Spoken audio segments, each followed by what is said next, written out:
Alright, we have fired up this mic. Alright.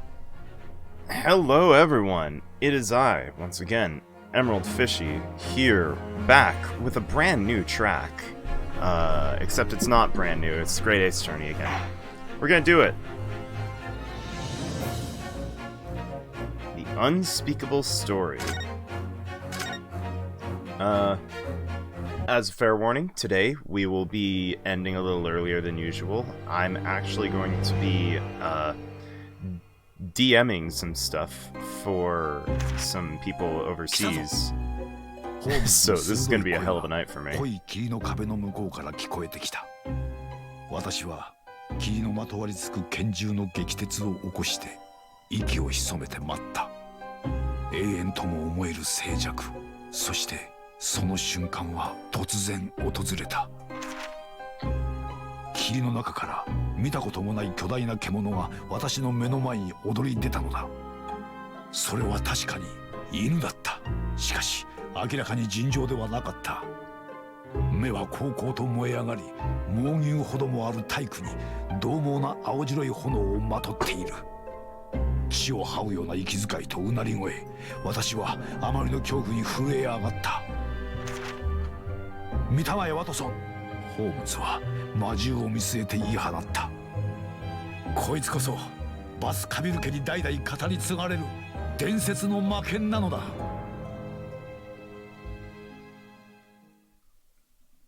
Alright, we got ourselves a Hound of the Baskervilles.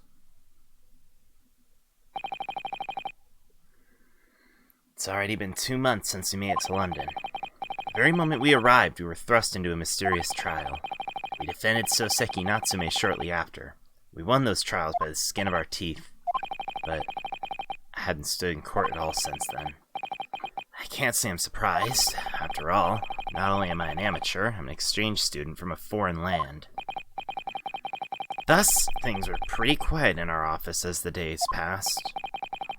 Till that one fateful morning. On that day, a single telegram ended our peace. 15 April, 9:13 a.m. Naruhodō locked in Sultan Agency.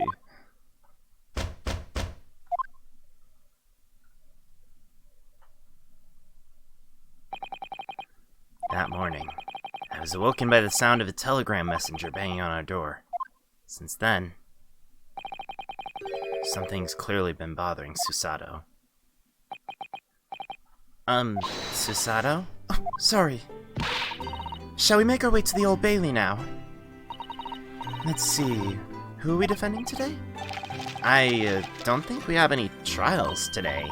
Oh, that's right. We don't have a trial to attend today. I think Iris is making us breakfast this morning. Let's head downstairs to Mr. Holmes' room. Absolutely. The Iris breakfast is the most important meal of the day, after all. It really is. Once we've eaten, it's off to the Old Bailey for us. Let's see. Who are we defending today? Come on.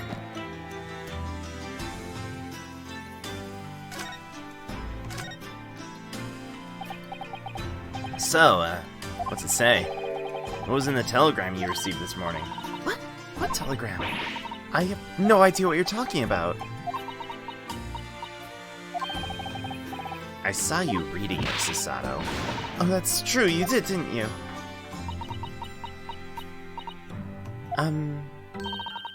It's nothing you should worry over. It wasn't anything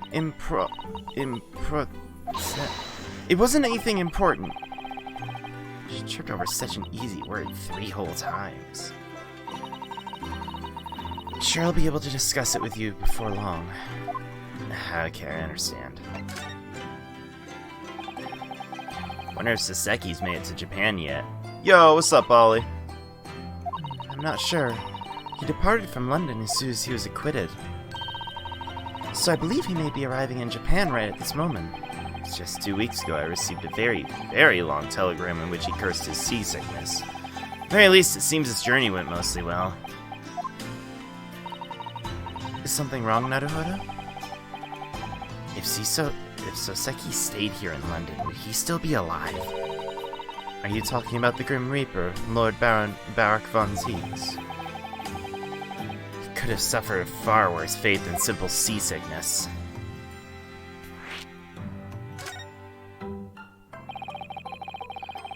No defendant prosecuted by the Grim Ripper has ever survived for long.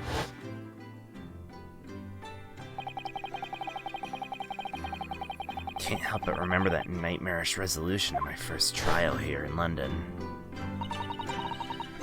Even after 2 months, I've heard the truth behind that fire remains hidden.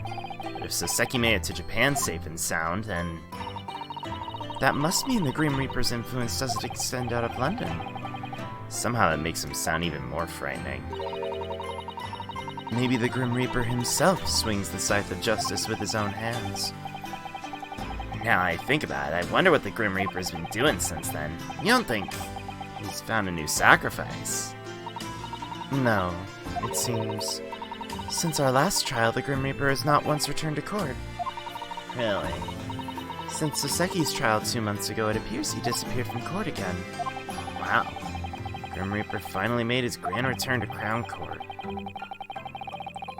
I've been the defense attorney for both trials he's participated in. Why am I so unlucky? I can't help but wonder if that really is down to luck.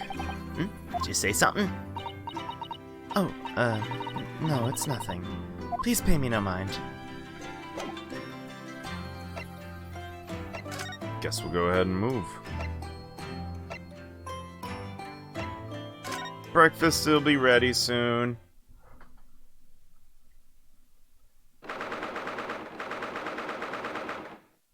April, Holmes's room. Good morning, you two. Good morning, Iris. Iris? Anything wrong with you? What in the world is this creaking, groaning sound? Oh, I don't think you noticed so fast. You're on the case I never bothered to install. Oh! Fair enough. Yeah, Holmesy's feeling a little down in the dumps this morning.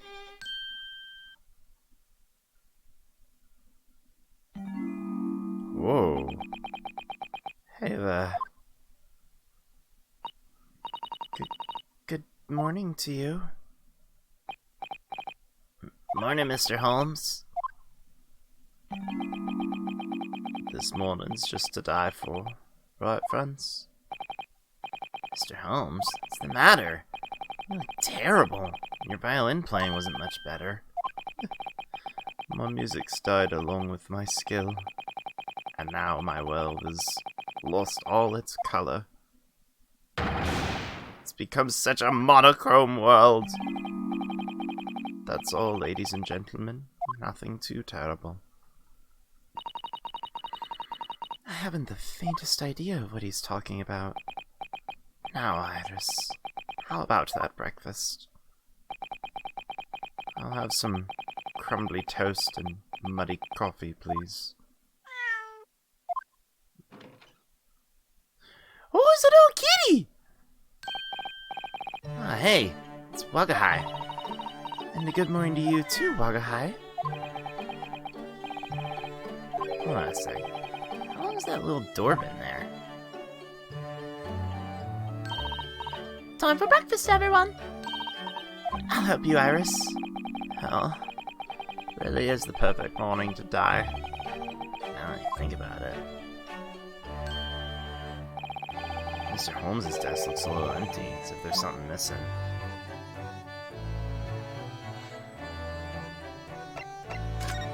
Hey, why do you want to die?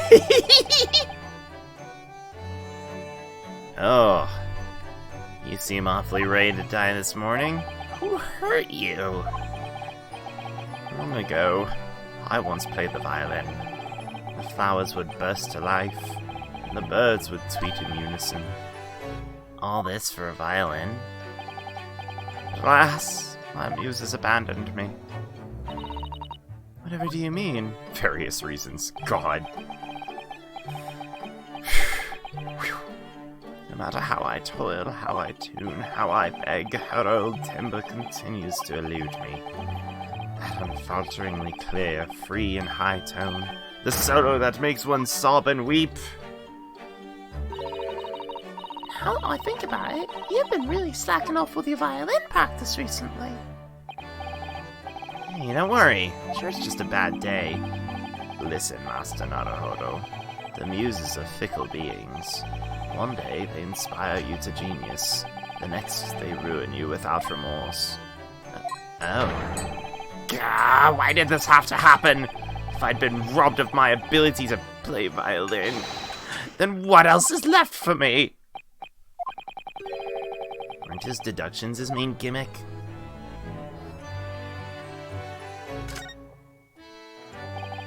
Oops!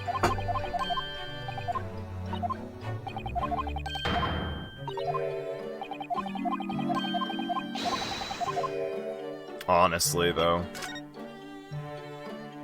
I feel that, Maddie. By the way, Mr. Holmes, about your desk. It looks somewhat tidier than it did before. Indeed. Wonderful work, dear Susato. Truly amazing deduction prowess. Oh, please, my ability are far inferior to your own. I'd honestly been a bit concerned if you didn't notice that. You're looking for the all-purpose analysis lens. It's at the Hatch shop right now.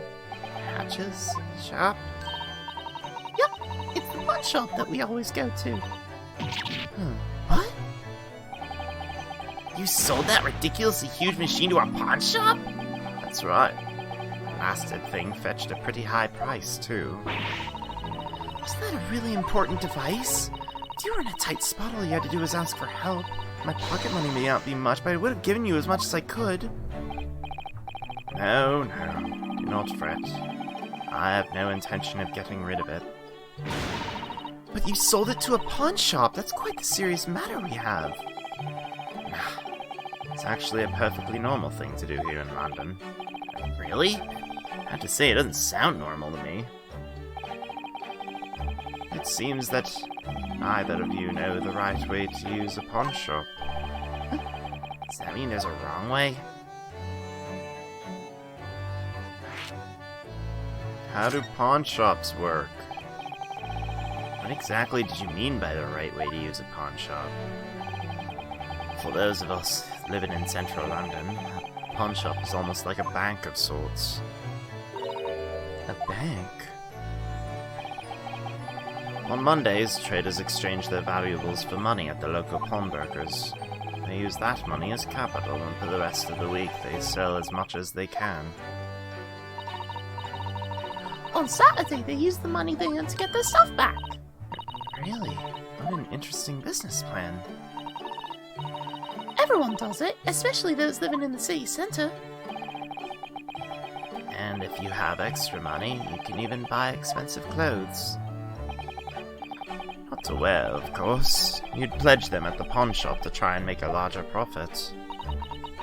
I see. Interesting. When we start to run out of space, we take a trip to the Hatch pawnbrokers. Pawn shops are like ironclad safes after all. Pawn shops in Japan are nothing like this. Talk about a cultural difference. Oh, but, Helmsy, sometimes you deposit things that really make no sense going there. It honestly gets to be a bit of a hassle. Hey, Helmsy, are you listening?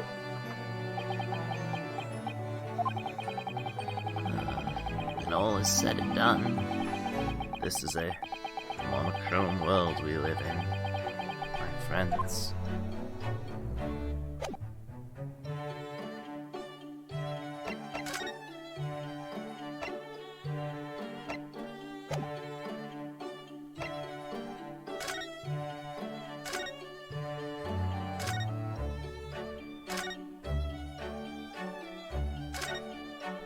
Hey girl, what's up? I see Soseki's cat's doing well. Yup, Wagahai feels totally at home now. Yeah, sure the cat's forgotten all about its former owner. Both cats and the goddesses of the arts are a cold-hearted bunch. But if they weren't going back to Japan together, why to get a cat in the first place? It's a real shame. Steamships have very strict regulations when it comes to bringing pets on board. Precisely. If you don't abide by the rules, you can end up in a lot of trouble. Well, Wagaha's cute, so I don't mind the trouble. Yeah. Just remembered. I want to ask about that door over there. How long has it had that tiny door built into it? Oh, you noticed? Good eye, Ryu. Here, take a look at this. This is my new invention. What is it? I call it the cat flap maker.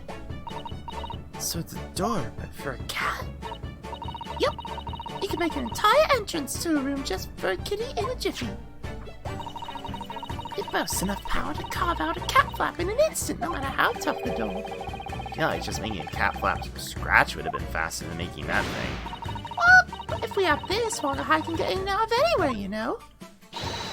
Really? That's amazing. Let's make a cat flap for our room later. Jeez, keep on making weird inventions one after another.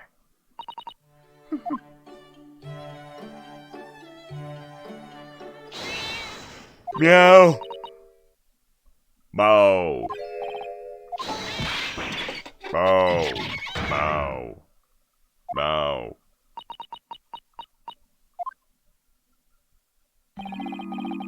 What was that? No! Wagaha's all stuck in the violin! Wagahai, that's not a toy! What? This is slightly ridiculous. Oh no. Poor Mr. Holmes loved that violin. It's fine. I don't care anymore. Mr. Holmes. I'm sure that this little kitty can play the violin far better than I ever could.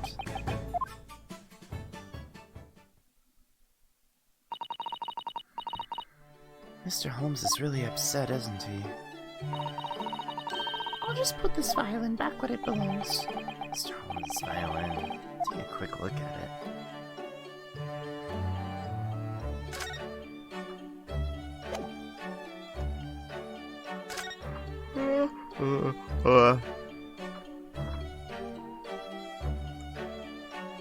Where is that violin anyway? Oh, there it is. So this is the violin you were talking about? It's a Stradivarius, a work of art created by the most skilled hands of the most skilled craftsman. I see. Don't look so great to me. I found it sitting in the shop front of a pawn shop at the edge of town, covered in dust. Thanks to the seller's ignorance of its true value, I got away with it for only 55 shillings. It's like his morals are about as flimsy as his deductions. Come so far with my beloved partners serenading the world for our music, but now, is there any merit in living in an ashen, musicless world? I declare there is none whatsoever.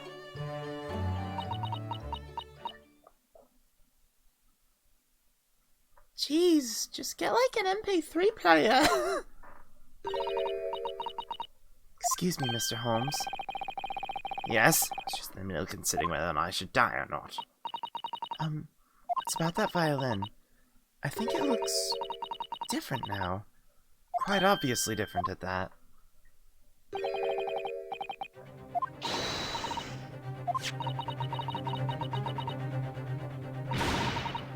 Now that I look at it, the color of the wood's way different. Top of that, I'm pretty sure there wasn't a hole before. Hold on, never mind all that. Isn't it a completely different size? What?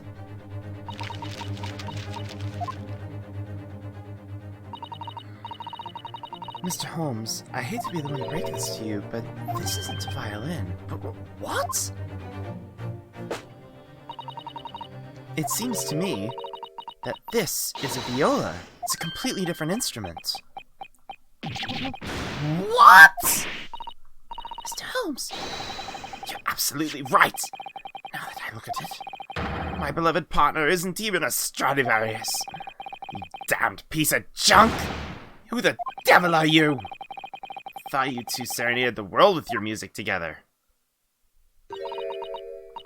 I see. I get it now. What?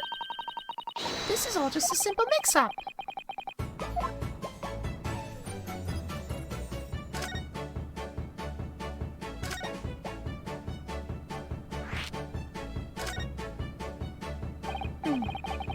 Iris, what do you mean it was a mix-up? To tell you the truth, this violin, wait, was it a viola? Well, whatever it is, it was at Hatch's shop till last week. What? At the pawn shop? Really? Even though it's his partner? Well, you know how it is. It's like one of your Eastern proverbs. If you love your child, send them out into the world. Or something like that, right? Why, yes, we certainly do say that. So you sent it out into the world, pawn shop, and when it returned, It really had come back a changed person. I exchanged this with the all-purpose analysis lens last week. That dastardly Hatch must have mixed them up and given me this junk instead. If he thought he could trick my ears with such a horrific sound, he is sorely mistaken.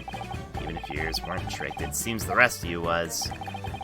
You're correct. That is why, as I've always been saying, pawnbrokers are not to be trusted, my friends!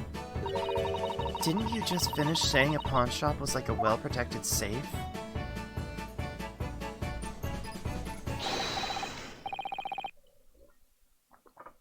Come now, Master Naruhodō, do you plan to just sit around all day? Look at you absent-mindedly chewing on your toast and sipping at your coffee. Have you no shame? Are you going to Hatch's shop, Mr. Holmes? That's the plan, Miss Susato. Let's not tarry. Wait, really? I haven't even had my bacon or omelet yet. What? You can't be serious. Look at you planning to absent-mindedly savor your bacon and indulge in your omelet. Alright, whatever, let's just go. Don't worry, I'll warm it up for you later so it's nice and toasty. Oh, thank you. British pawnbroker, huh? That does sound pretty interesting.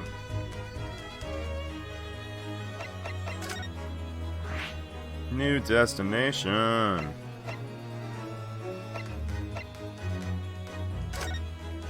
Let's head to Baker Street.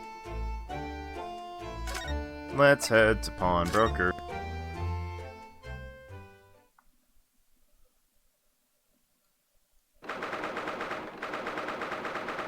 April, Hatch's Pawnbrokers.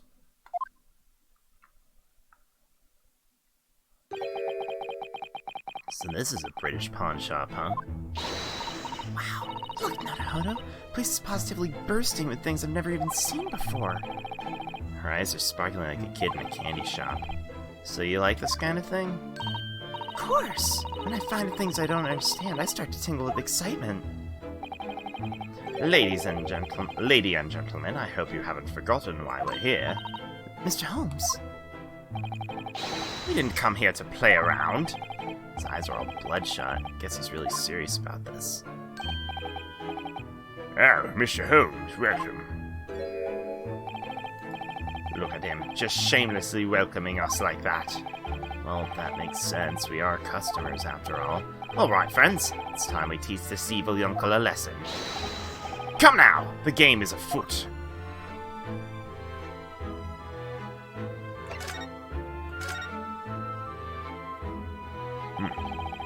I'm certain you remember that I withdrew this the other day, right? Why, yes. This piece of junk is not my partner. The color's different. There's a hole in it. Even the size is completely wrong. You really summed up our observations well, Mr. Holmes. Yeah. I'm so sorry. I can't believe this. I've done a terrible thing unbefitting of a pawnbroker. There's only one thing left for old Hatch now.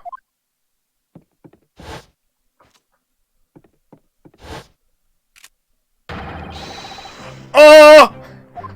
Ah!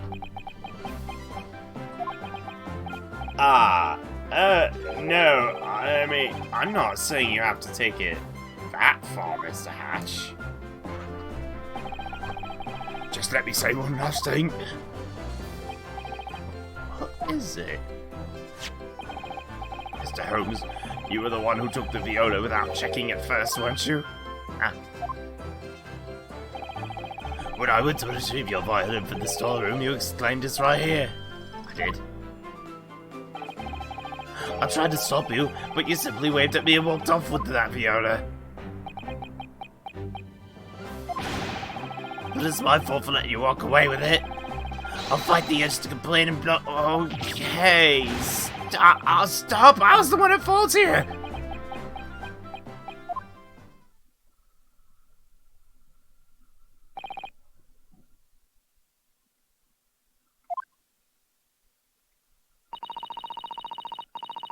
It appears the game is no longer afoot, wouldn't you say?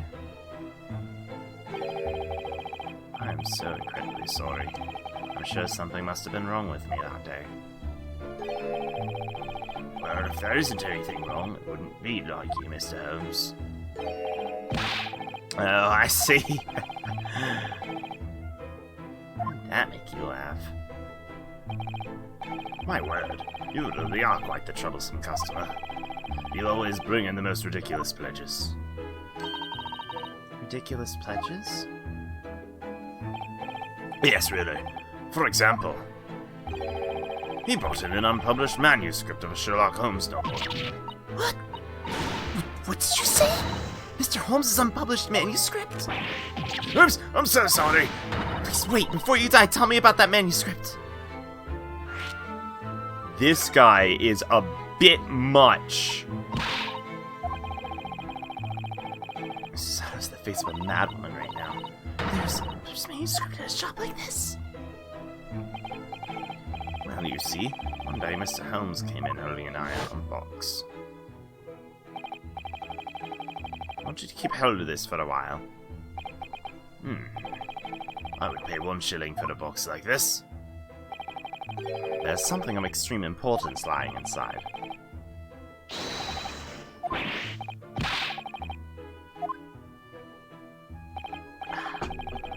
You're a very trustworthy man, Hatch. And that's what happened. That means Mr. Holmes' new mysterious new work is new hiding. Mr. Holmes, is this true? Doesn't look like he's willing to talk. I've paid you the money, haven't I? You better look after it. Yes, of course. I'll protect it with my life. That's what I'm not entirely.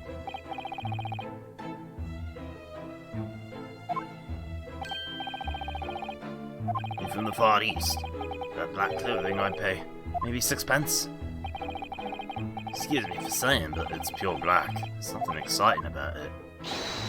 Oh, but for this fine lady's clothing, I'd pay a whole 5 guineas. It's beautiful colours, exotic design. This is quintessential Oriental art. My, you paid 5 whole guineas. Why do I feel so inferior? I actually want to ask about the shop. I heard the pawnbrokers are like banks for people who live here. Yes, there are certainly many customers who utilize us in that way. The pawnbroker pays us the pledges and he holds it in the storeroom for 2 months. If the customer then pays the initial cost with interest, the pledge will be returned. In that case, if you didn't have the money to buy it back... In that case, your pledge would be forfeited, and it'd be placed on the shelves there.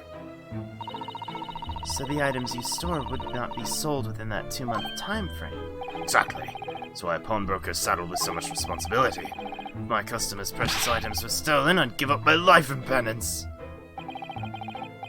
Perish the thought, Uncle. Humans shouldn't speak so casually of death. So says the one who wouldn't shut up about it this morning. Besides, didn't I lend you a hand precisely so this wouldn't happen? I did indeed. I made a little device for this shop. I call it the automatic crime recording device. Right, Uncle?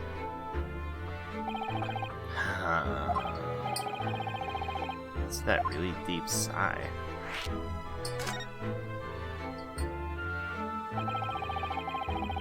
So what exactly is this device? How about you take a look? There are 2 of them attached to the ceiling. Looks like a camera with a clock strapped to it. Exactly. Inside each of these cameras are 100 strips of celluloid film. The cameras then automatically take pictures of the shop at 30-minute intervals. For example, this one here. This is what they're like. This is a photo taken by the counter, which records both the uncle and the customer. Developed a very special kind of film, you see. Can take clear pictures even in the dark. Wow, it's incredible. Both the shop counter and inner door are clearly shown. This means that even if robbers force their way in, the photos will show them clearly. But the pictures are taken in 30-minute intervals, correct? Yes, precisely.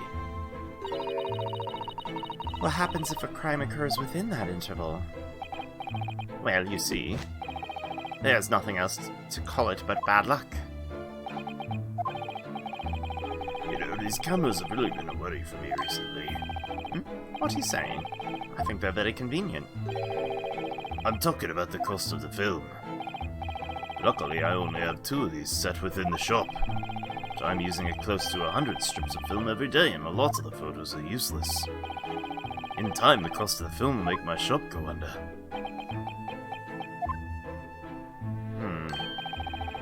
Oh, but what's a few hundred strips if it means protecting our valuables? The era in which we buy security with money is only just the beginning, my friends. Oh, give me a break.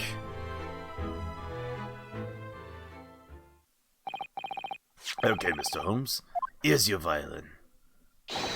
Oh, much obliged, Uncle. Now, I'd appreciate it if you stopped bringing strange things to my shop. If anything happens to them, I will do this!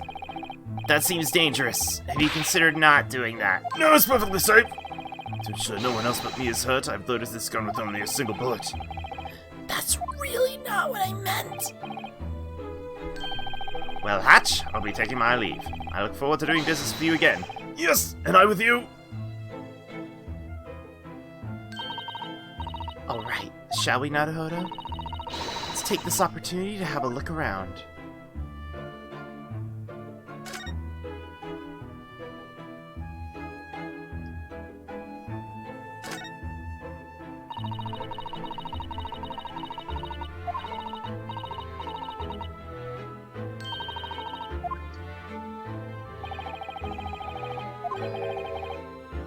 Surrendered pawn.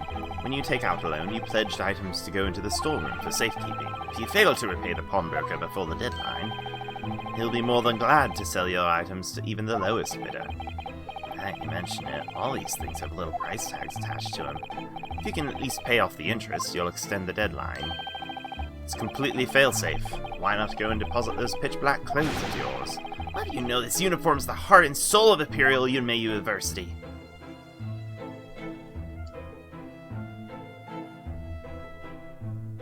Many a clock. What's this big adorable box? It's a music box. You have them in your country too, don't you? What? I've never seen a music box this huge before. Shall we have a listen?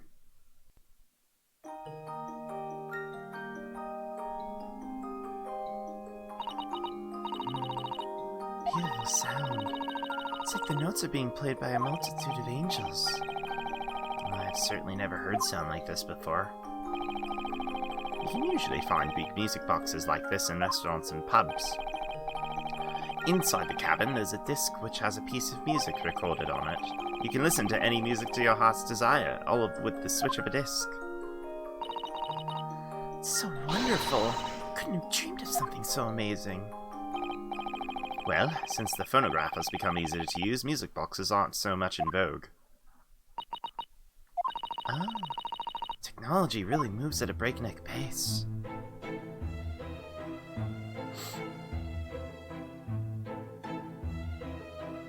This music reminds me of fucking Don't Starve. This big account book open on the counter.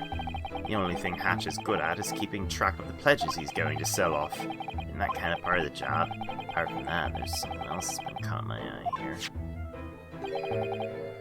This gun. And don't even think about pilfering any of his shop's pledges. The moment you do, Hatch is ready to snap up that revolver with lightning speed. You don't mean...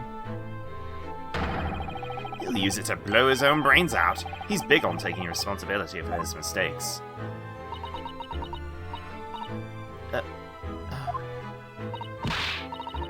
Well, anyway, we wouldn't dream of stealing anything in the first place.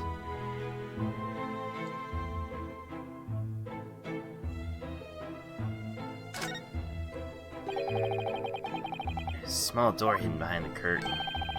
Beyond that door is the storeroom. It's where they keep the pledges. I see.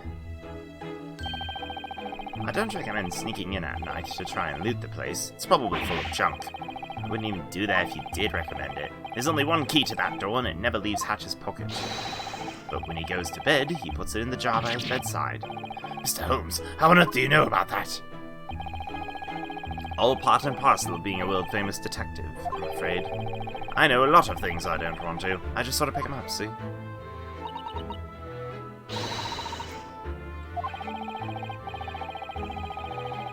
It's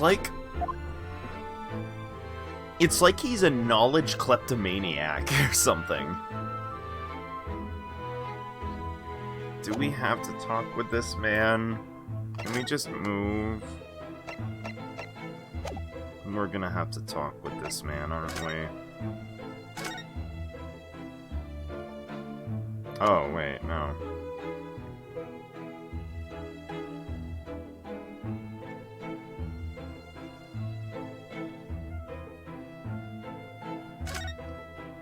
Oh, shit.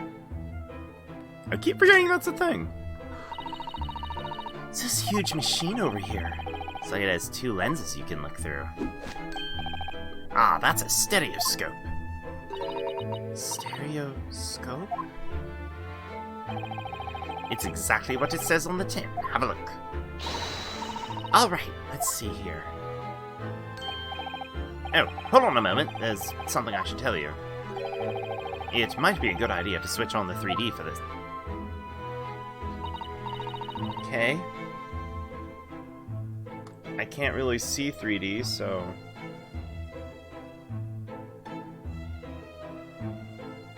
let's give it a go.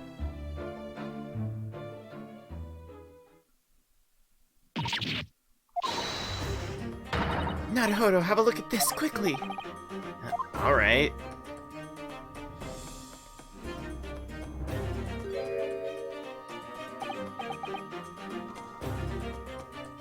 Yeah, for me it's just two images flickering back and forth. Believe it. It's just a photograph, but it feels like we're really right there. Yeah, it really doesn't. It just feels like there's two images laying on top of each other. And of course no one on stream can see, unfortunately. What kind of sorcery is this? Well, you see, well, it's a bit of a hassle to explain it, so I'll tell you some other time. Aww.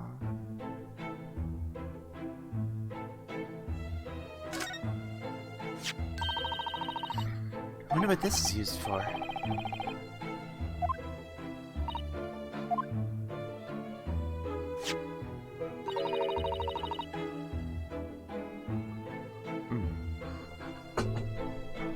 There's a little latch right here. How about we touch it? Just a little. Whoa, wow! Some kind of machine. Doesn't look like it'll close again. Huh? What's wrong? Nothing at all! It's two lenses to look through. I feel like I've seen something like this elsewhere.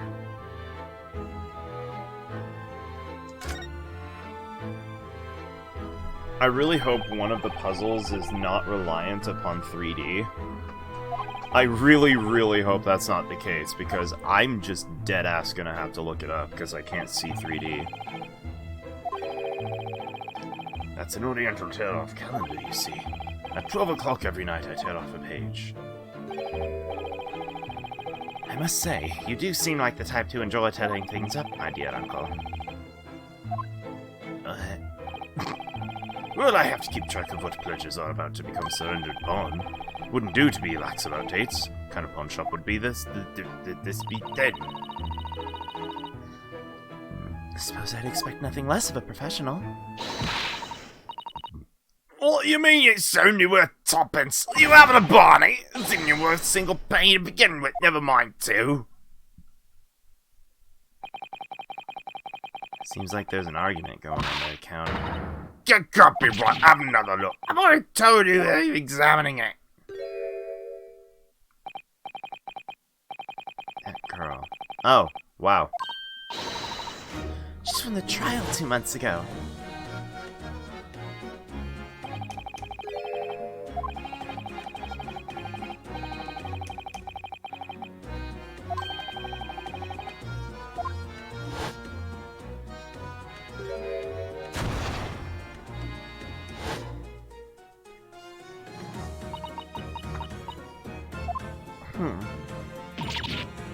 You two again? Pleased to make your acquaintance after all this time, Junior Lestrade. Oh? You remember who I am? It'd be hard to forget who you are. We nearly suffocated in that smoke bomb. So, why are you here? Are you here to put that black outfit because you couldn't live off rubbish defense? Maybe the school uniform stands out more than I thought. Well, hello there. Memory serves, you were... the girl who stole our smoke launcher prototype. Oh, Holmes! What's this? I didn't expect you to have something to pledge. Let me have a look. Shall I negotiate the price with the good uncle for you? Keep your nose where it belongs, mate. I can't stand cheeky detectives like you. Bugger off or I'll sue. Alright, alright. This nuisance shall disappear from your presence.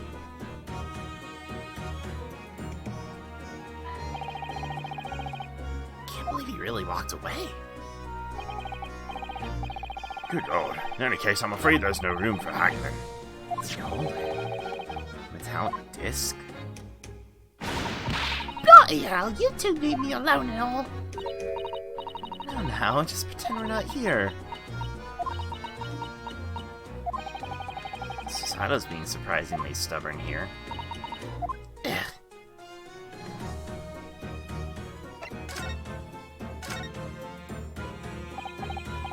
So, Gina, you make pledges to this pawnbroker too? Yeah, of course. I'm a Londoner after all. Something wrong with that? Not really, just thought maybe... Oh, I know exactly what you're thinking. She probably went and nicked that some bloke, didn't she? Or something else just awful. Maybe something like that. See, you aren't denying it, Naruhodō. Let me ask a little more directly. You sure you're not pledging things you stole from other people? Well, how shall I say this? I've been known to do that. I see you aren't denying it either, Gina. But, it's different. This is mine. It belongs to me. You talking about that disc Hatch is holding? I should talk to him one more time.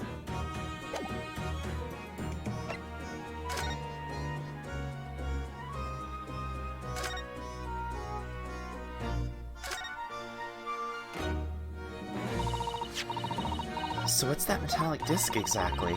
I see some small protrusions along the surface. Ah, yeah. It's a disc that plays music when placed inside a music box.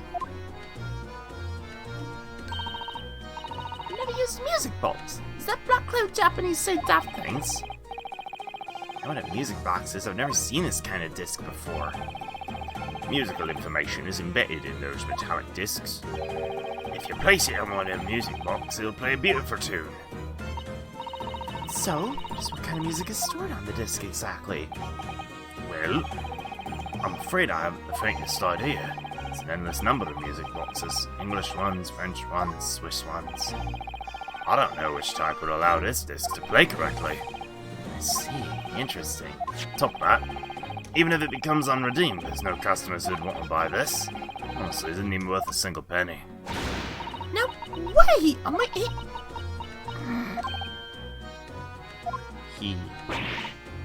anyway? It's gotta be worth something. In fact, it's gotta be worth a ton. If you want money from this, you better take it to a less experienced pawnbroker.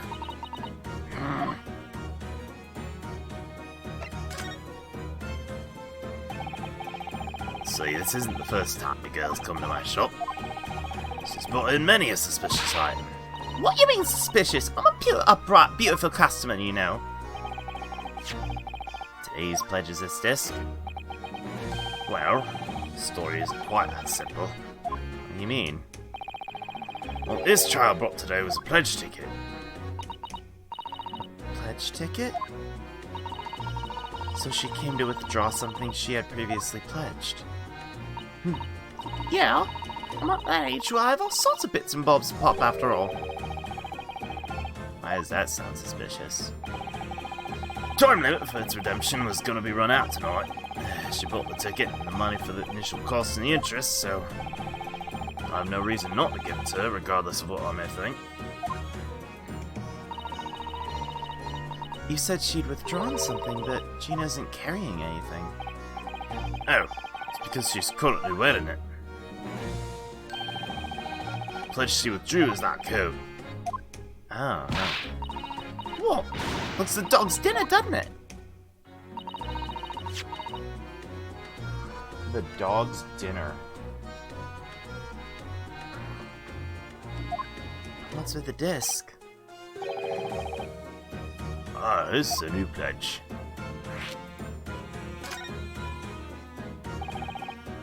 Another pledge? Why?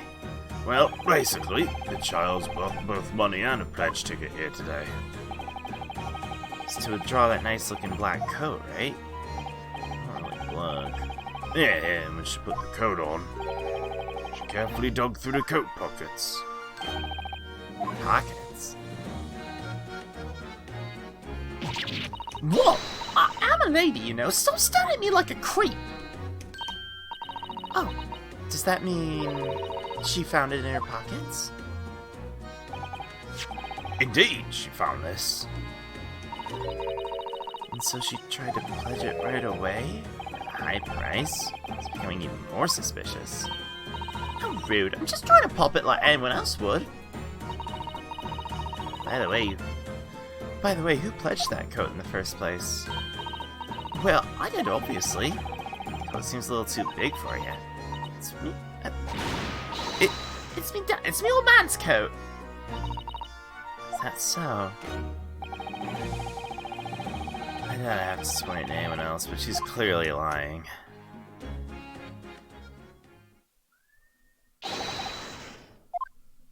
Excuse me. Whoa. Seems like a very stereotypical English gentleman.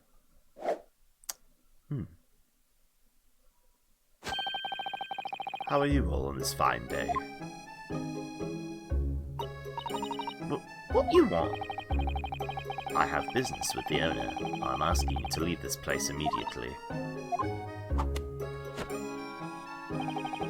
If you want to scream and shout like a commoner, better you do it outside. Are you off your trolley? I'm not finished with the business yet. Look at you, Mr. Gentleman, trying to jump the queue. My. Don't strain yourself as you try to keep up your innocent facade. You rotten pickpocket. What? Who are you? How do you know me? How do I know you? You mean to tell me you do not have the decency to remember the faces of your prey? I stole from you? Shopkeeper! Yes? This wretched pickpocket just redeemed a pledge from you, correct? Well, yes. That belongs to me. I demand its immediate return. What? You're lying. I don't know what you're yapping on about. Now return that coat to me. Oh, and I ask that you return the music box disc as well, of course. I'm so absolutely not. After all, this is... It's my dad's, so technically it's also mine. Naruhodō? This seems to have become a rather dire situation. Should probably ask for more info.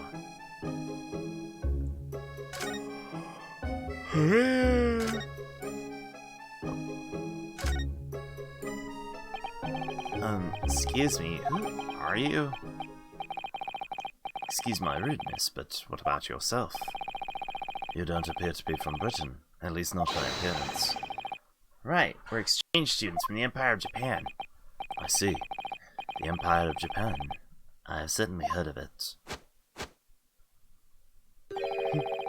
That is the nation where people eat the very strong brown soup filled with spices, correct? I think you have the wrong country in mind. It looks like it's training. Gosh. Never mind whose country it is. If you call yourself a gentleman, then it's only proper to offer your own name before demanding to know someone else's. Oh, mine's Ryūnosuke Naruhodō, defense attorney studying British law. I'm Susato Mikotoba. I'm currently Naruhodō's legal assistant.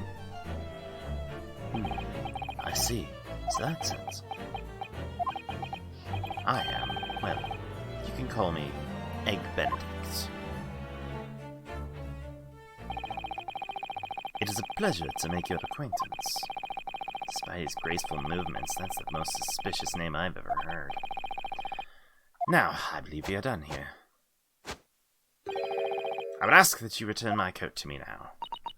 That palsy dancing seriously starting to get a little shitty.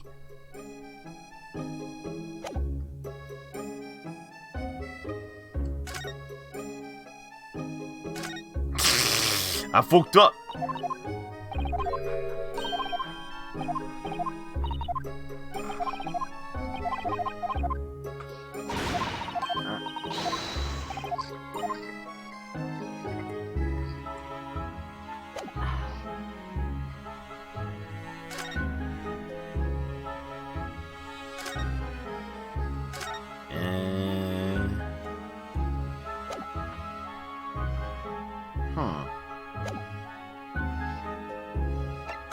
Oh.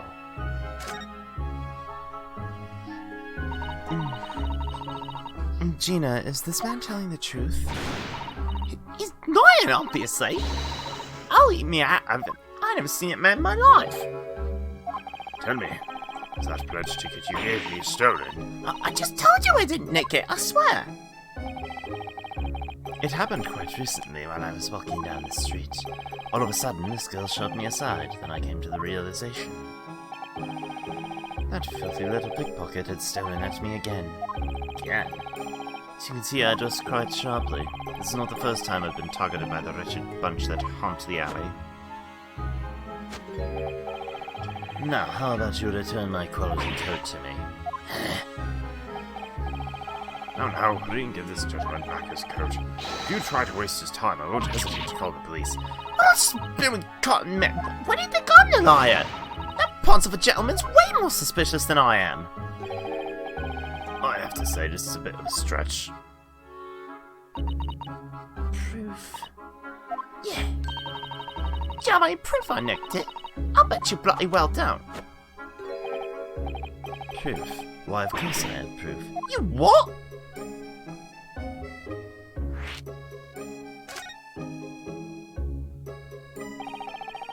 Is there proof the pledge Gina withdrew belongs to this gentleman? Oh, in that case, all we would have to do is look at the shop's ledger. Ledger should have the names of everyone in their deposited pledges.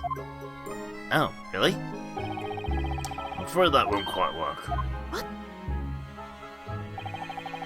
Our shop operates in such a way that our customers are not required to give names. Why? Well, you know, I'm sure everyone has their reasons for pledging items. But a surprising number of people would rather remain anonymous. Okay, I understand that, but in that case, how can you discern who actually pledged an item? Simple, really. Sir, may I ask for the password for that pledge? Of course you may. Professor.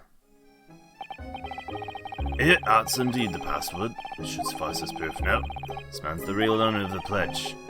So you use a password, huh? That's interesting. Hatch, could you tell us more about this password? As I mentioned earlier, when a customer pledges something, I do not ask their name. After all, There are many circumstances in which they may wish to keep a secret. Pretty sure Hatch just glanced at Mr. Holmes there. There's no way a great detective would have any dark secrets. So, when someone makes a pledge, we decide on a password. Saying that, it's very much like the code to a safe. We confirm the date and pledge, and we choose a password. We then give customers a pledge ticket. If someone withdraws a pledge, they must supply both the ticket and the password. So if you got the correct password, you can withdraw it? Exactly. Of course, they also take a fee. And as you've just seen, I've given him the correct password. The date was 2 months ago, on the 15th of February. The pledge, a high-class coach. And finally, the password is Professor. Indeed, you've given me all the necessary information. No way. I believe you'll agree there's no room for doubt.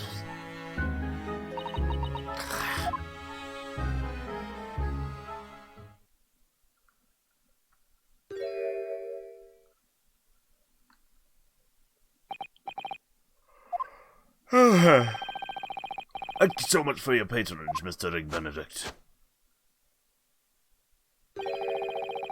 Your interest rate's certainly all reasonable. This won't be the last time you see me. That's why I hate grown-ups. Pickpockets, of course I'm a liar, right? Now, sir, may I have the music box disc? Of course, Mr. Benedict. Here you are. Is that all? Excuse me? I'm very sorry I pledged you. Is that the Benedict Cumberbatch? Yeah, eggs Benedict Cumberbatch. Eggs Benadryl Cumberbatch. Good to know. Goodbye. Cool. That black coat was the only thing that was pledged in the first place. Just so happened the disc was in one of the pockets. You underhanded little thief. You hide yet more of my possessions. What you on about? I don't have nothing of yours. Very well. I will leave it at that for now, then. Good day. No! Hold on a sec. That pledge... That's mine! Whoa! What are you doing, you stupid girl? Look, you made me bleed! There's blood on the disc! It's covered in tiny metal protrusions. Must be sharp enough that he cut his finger on one. This is my dad's disc, alright? There's no bloody way I'm handing it off to you! Oh, you! Take it! Me? Take it away from me, but if you kept a hold of it for a while... Why are you so fixated on this thing?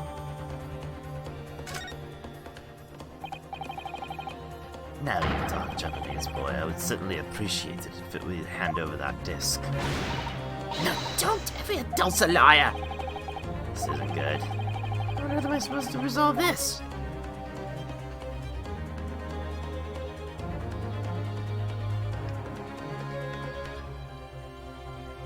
Can I just go?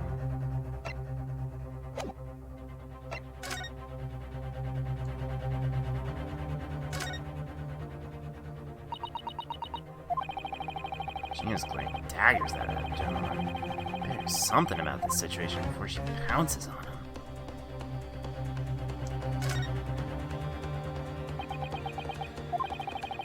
Looks like Hatch is completely frozen.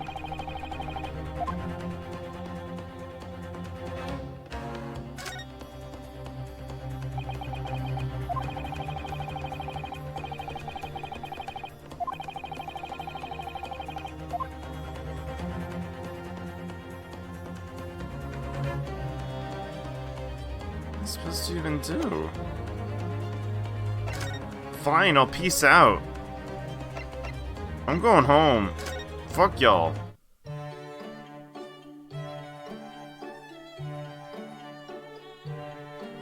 Haha, now I've got a disc.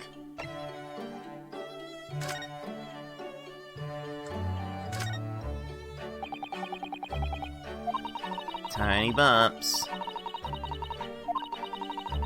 There's a little blood here. Mysterious gentleman, Egg Benedict.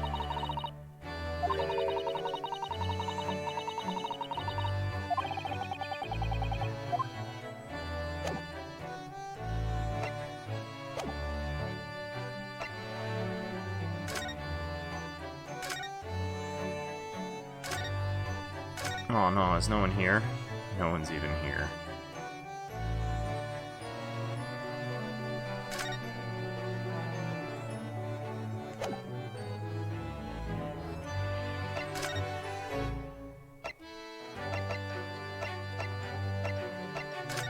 Just try asking around a bit, huh? Ah yes, this very tense situation once again. Oh, hey Holmes. Mr. Holmes, seem to be having an awful lot of fun playing with that machine. And gnawing at that bar of caramel.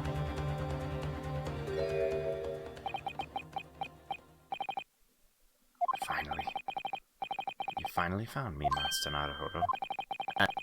When that pickpocket girl told me to leave her alone, I fled into the corner. And the outcast Sherlock Holmes was forced to watch while everyone else had fun. The fact that I could do nothing but watch made me all the more ashamed. To conceal my embarrassment, I pretended to have the time of my life with this dull machine. With my one true friend, this bar of caramel. But you couldn't bear to see me like that, could you? I was so alone, so very alone, I'm afraid. Okay, I came to ask you to help us out. We're in a real pickle. Well, I did hear the gist of your conversation, or rather, shall I say I stood silently and trained my ears to devour every single word. Didn't realize you were so lonely. Oh, Mr. Holmes, my heart breaks for you. It seems the time has come. What? Mr. Holmes, you couldn't possibly mean completely worked out the situation? Mr. Sato, look at me, a genius of deduction. I often stop and ask myself, were I to pawn myself off, how much would I be worth?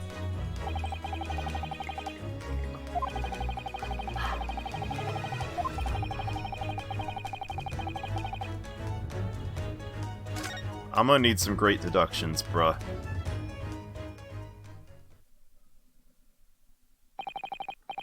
Well, hello there, Miss Gina. I see you're in quite the pickle. Oi, how late are you? What in hell are you doing all this time? When a lady's in trouble, you got to help her out on the double. Oh, lovely lady. Pardon me, but you are?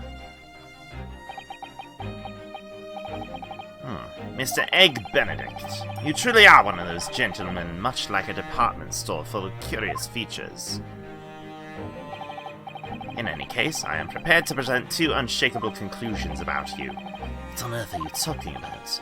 The first conclusion: you have another reason for coming to this shop, and you dare not tell us why. And the second conclusion: you're planning a great crime that involves a considerable deal of money.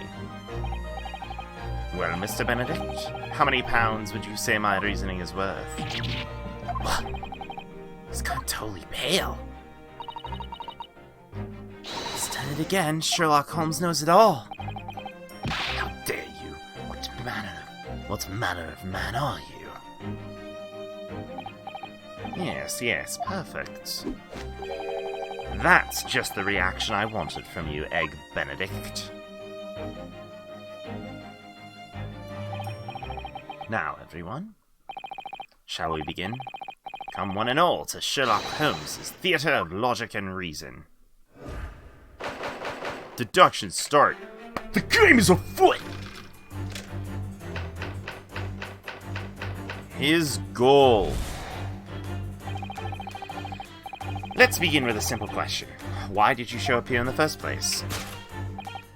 Earlier, you claimed you were after the pickpocket who stole your pledge ticket. But that was a lie, wasn't it? You have some other reason. Indeed, the true reason you came here is right there in your hand. The alluring scent that brought you to this shop came from this job posting. What you held in your hand is undoubtedly a hiring flyer. But upon closer examination, you don't seem to be in dire need of cash. Thus, I am led to believe you had some special motive for coming here. I noticed you just reflexively lifted your cane. I also noticed this major contradiction. What bolded us? The contradiction, of course, concerns your cane's ferrule. There should have been originally a metal ferrule on the tip here. However, it's nowhere to be seen. The cane's wooden tip lies bare to the world. As such, there can only be one conclusion, though it may appear to be a cane at first glance. The rod in your hand is actually no cane at all. Ha! You seem quite shaken there. What's the matter? Your reaction will guide us towards the answer to our next question. That question... What is the true identity of that wooden stick? And your latest reaction all but confirms my theory. Though you try to shroud the truth in darkness, it is illuminated by your cane's grip.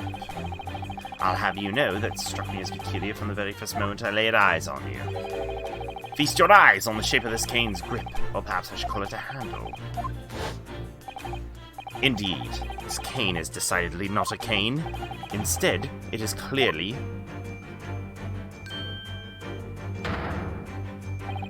a shovel that has had its head broken clean off. What? Here's the conclusion. Your true motive was to find employment at this shop for the sole purpose of digging up the floor. My word, what dreadful crime you've concocted. Dig a hole! Dig a hole!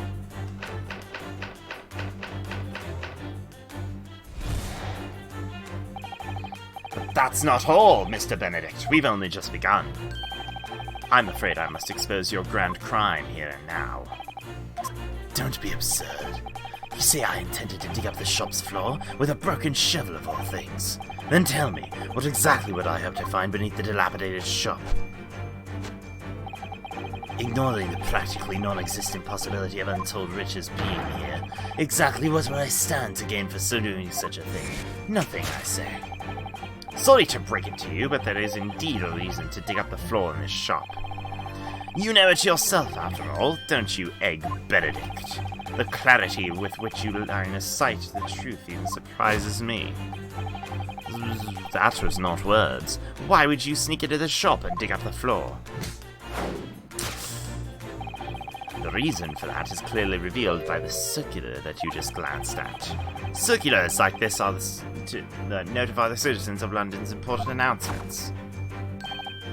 Notice, drainage pipe construction in progress, and according to a map on this notice, the drainage pipe in questions are connected to the bank across the street. Drainage pipes? If you dug a hole through the floor, the pipes would lead you straight to the bank. Beneath the bank across from us is a large underground vault. Really? Thus, your aim was to use the underground tunnel and carry out a bank heist extravaganza. Extravaganza? And at last, we arrive at the heart of the matter. What sort of prize awaits you in the bank's underground vault? What? As it happens, a little birdie at Scotland Yard gave me an inkling of this prize's identity. Of course, you know the secret as well, isn't that right? What's you going on about? I don't know anything. I believe we're about to touch upon some rather intriguing proof that says otherwise. What are you truly aiming for is scrawled right here on this postcard. This postcard shows the World's Fair. As we near the grand opening, the final preparations are in full swing. The government issued a supplementary grant to expedite completion of the Crystal Tower. And that very grant is being protected within the bank's underground vault. Really? Thus, your extravagant evil master plan can only be Eureka! You plan to steal the fair's supplementary grant from within that vault! By the way, this is a guarded secret even among the police. Keep this between us.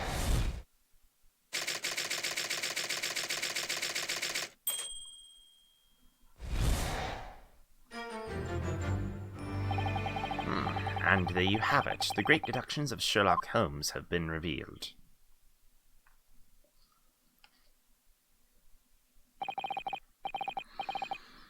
Here we go again. Excuse me, Mr. Holmes. Hey! What did you think of that one? That logic was so hot you'd hardly believe this detective is single and lonely.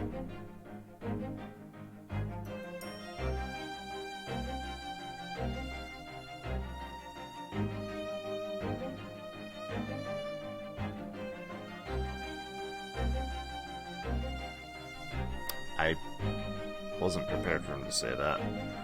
the part about a bank vault across the street really true? Indeed, it is a secret among the British government that only the top of the top know. Inspector Gregson told me about it. He made me promise not to tell him anybody. Except you just shouted it out for the whole world to hear.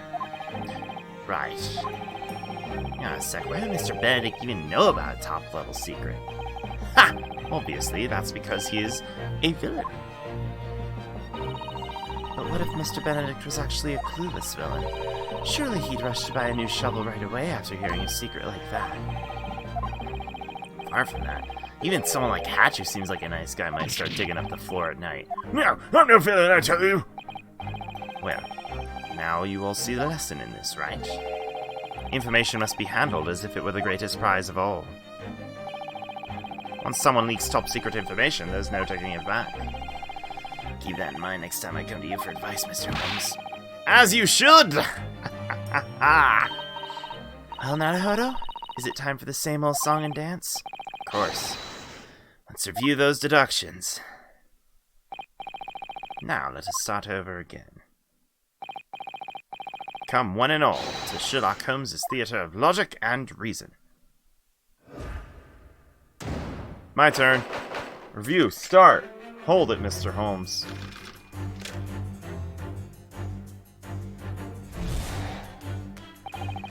Let's begin with a simple question. Why did you show up here in the first place? Ow. Pickpocket, pledge ticket. It was a lie.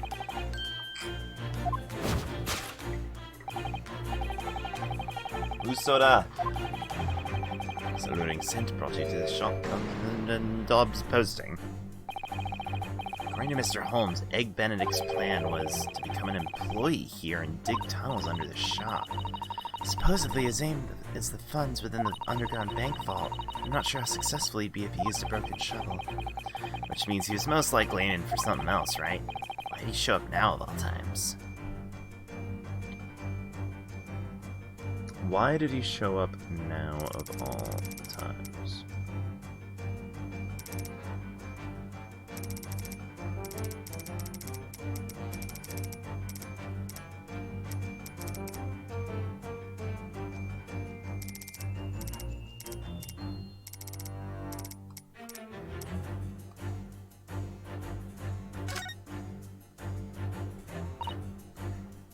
Oh?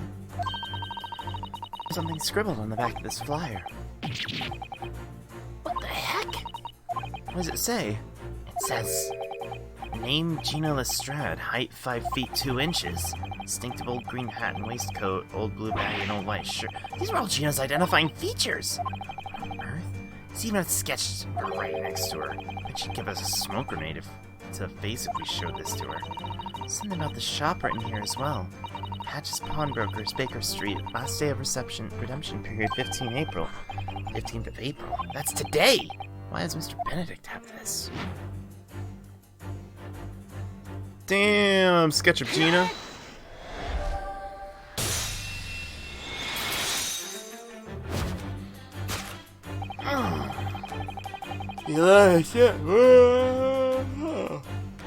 Right, the shop came from the sketch of Gina.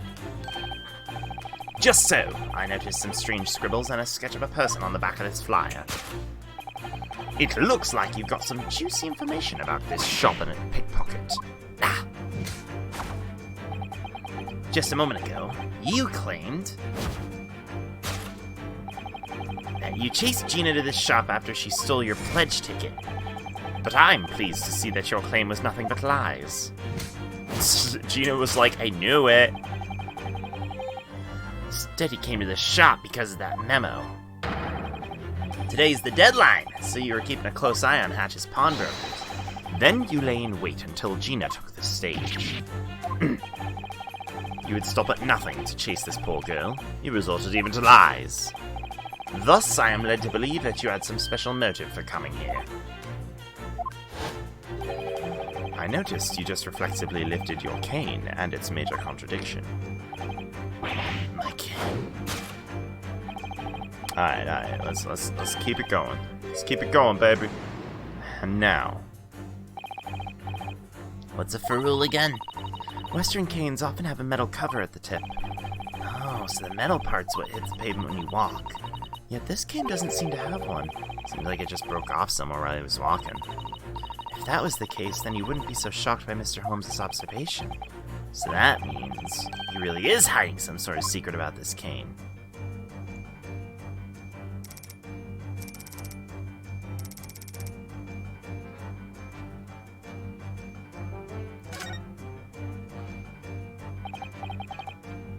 RC. There's an English letters here. Those must be initials. I hear that many Westerners engrave their initials on their possessions. Guess Sherlock Holmes would be SH then. That's right.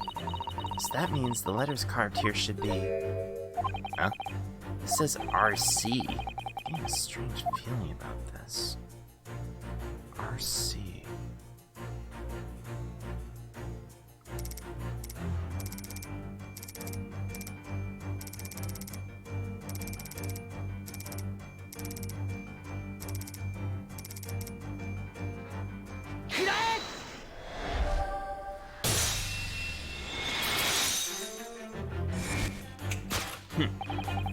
Contradiction, of course, concerns your cane's initials.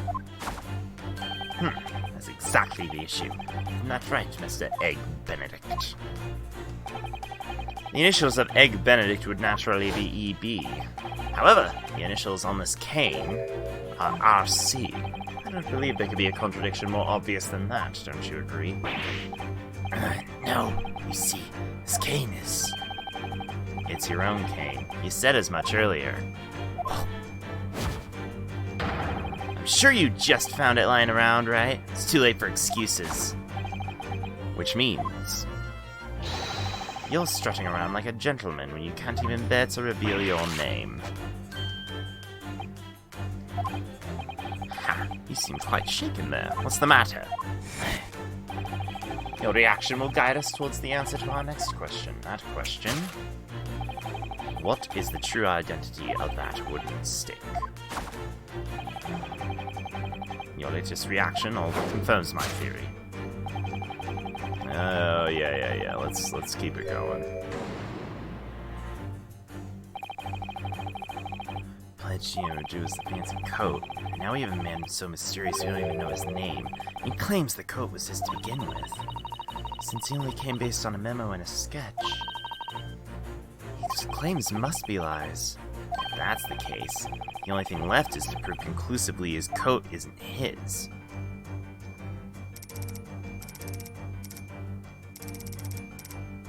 Is that a fucking rip?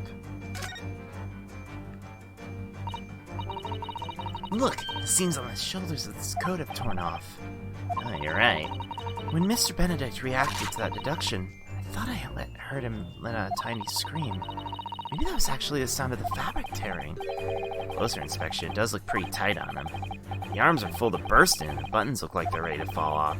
If he tried to run, the poor thing would probably fall to pieces. Now that's a sight I'd like to see. Huh? How do you think we could get him to start running around? She's thinking really hard about this. That shit don't fit you. What's the deal?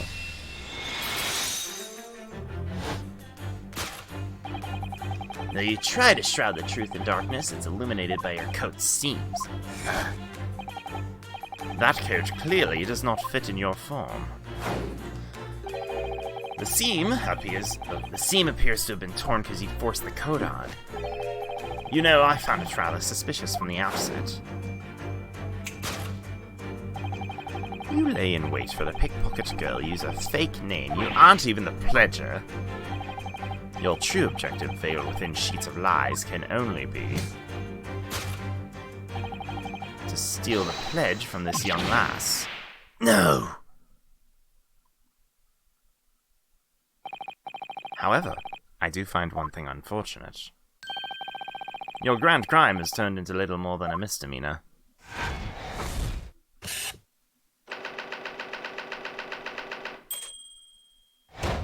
Oh, to seize a pledge.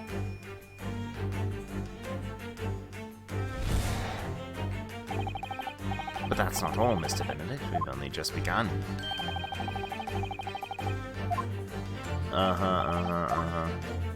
Let's keep it going. Let's keep it going.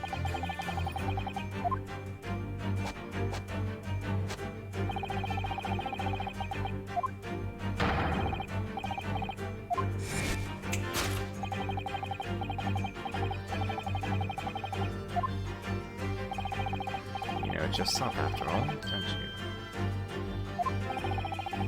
The clarity with which your line of sight declares the truth surprises me. How could you come to know the password to retrieve this pledge? The method you used is clearly revealed by the circular you glanced at. He's attacking from an entirely different angle now. I don't think we'll be going back to the stuff about tunnels again. It's a shame. Kinda like that reasoning. Putting that aside, it's true this mysterious man knew the password. Professor, right? Anyone who doesn't know the password wouldn't be able to redeem the pledge. Let's turn our thinking around. Provided one knew the password, anyone could retrieve the items.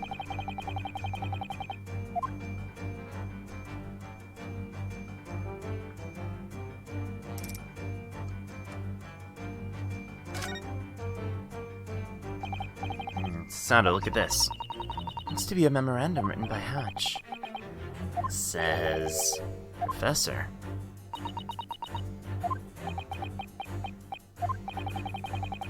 So I guess he just left the password up here for all the world to see. In very big, very easy to read letters. Having trouble not looking at it.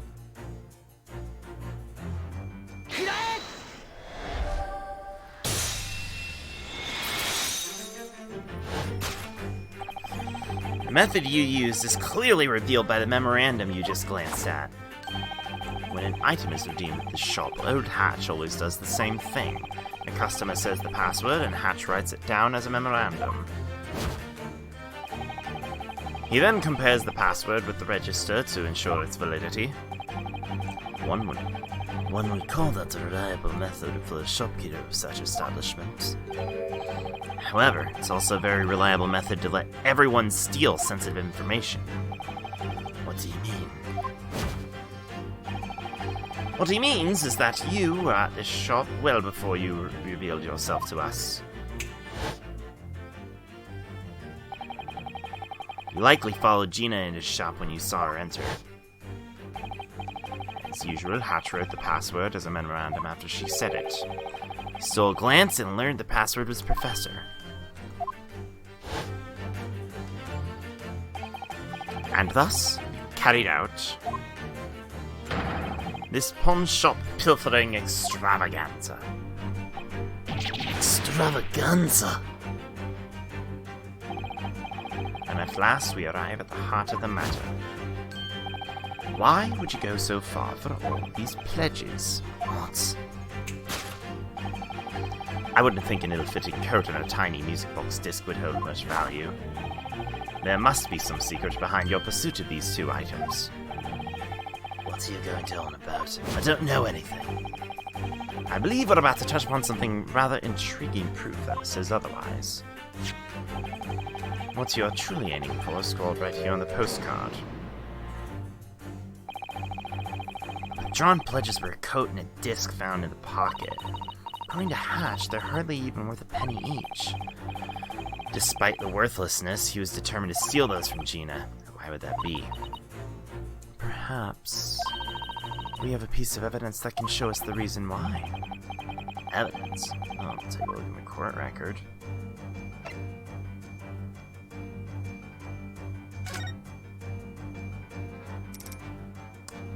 Oh.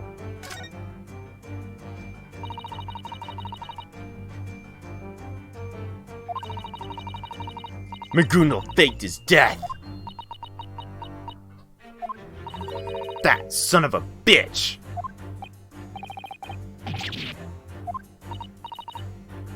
It must be. That's a name I'll remember for the rest of my life. Why is that man's name in a place here of all days? What's up, Maddie?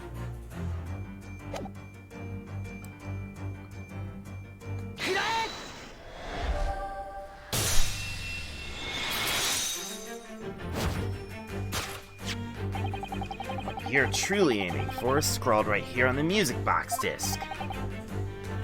What's this? To make Gyakuten, it says.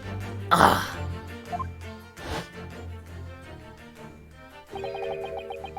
Kosne Gyakuten. I remember his trial 2 months ago. He died a mysterious death in the Crown Court. A London gentleman whose true nature was that of a vicious moneylender wrapped in sin. Were you his friend, or perhaps his henchman? Mr. McGoondle is definitely a short man. That tiny coat would fit him perfectly. Though we may not know your real name, Mr. Egg Benedict, I believe we have arrived at the final truth.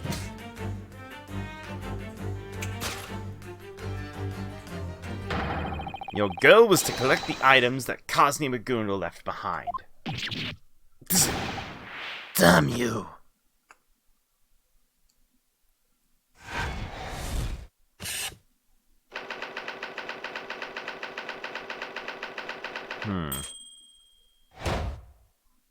Solved.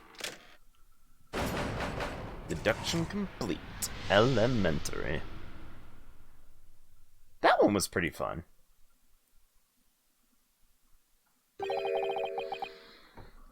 Kosne McGoondle. My, it is a surprise his name would come up in this little pawn shop.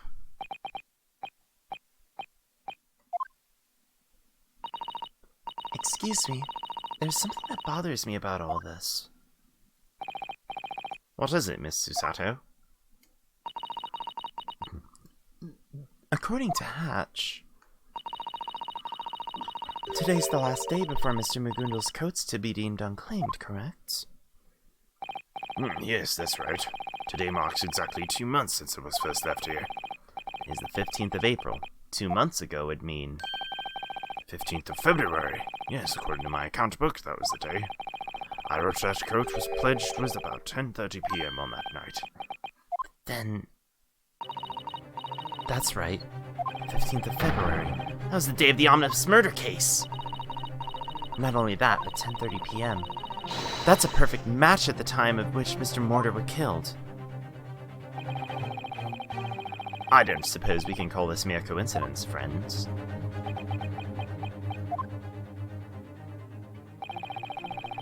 You're all free to enjoy your whimsical deductions, however. If I don't walk out with my coat and music box disc, then someone else won't walk out at all.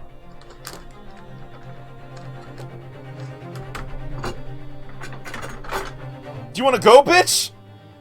You wanna fucking go? I fucking got this. My gun's bigger than yours, son. I could probably take one of those. You can't take one of these. It's not real.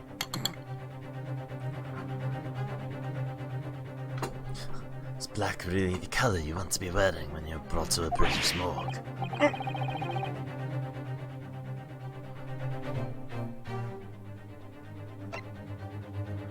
Fuck it! I'm gonna tank the shot! Certain things a man has to protect under any circumstances. This may be what I have to, but it may also not be. Hatch! Something would happen to a customer in my shop. There'd be nothing left for me but to take my own life as atonement. That's enough. Thank God. Inspector Gregson. Inspector? We received an emergency signal reporting an ongoing incident inside the pawn shop. We ran over as fast as we could. What's going on in here? Oh, thank God, you're finally here. A few short moments later and my blood would be all over this poor shop. Put the gun down.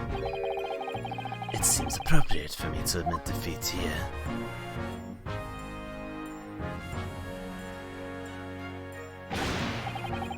Honestly, you called us over here for nothing.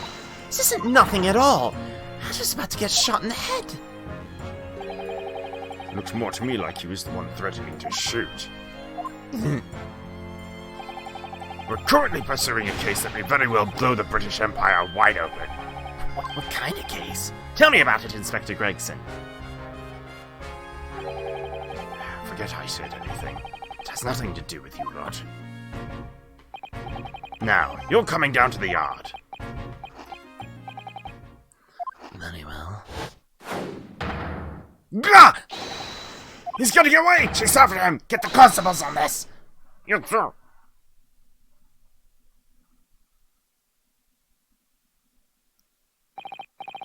Recently, there's been a string of robberies at pawn shops in this area. We set up emergency call buttons under each shop's desk. Press the button, we come. I really was frightened. As for you, boy in black clothes, sir! Scotland Yard will be taking Cosney Magundy's possessions. Okay. Don't you hand it, Naruhodō. That's mine. Sorry, little girl. You have to take all of Magundo's belongings as evidence. Evidence? Why? You know the rules, Master Naruhodō. Once he says the E word, it's all his. Go on, Inspector.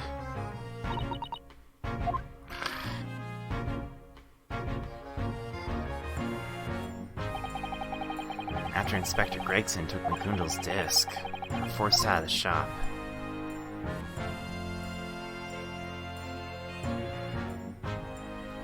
Damn.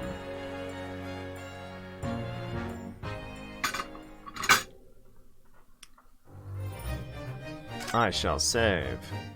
So, I'm good to go for about another hour and a half or so, but I do have to very much insist on ending at around 1 my time this time around, because I have some rather odd plans that are going to go on for the rest of the night that, don't have anything to do with Final Fantasy XIV, actually. With that said, I'm going to take a quick bathroom break. We will be right back.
go.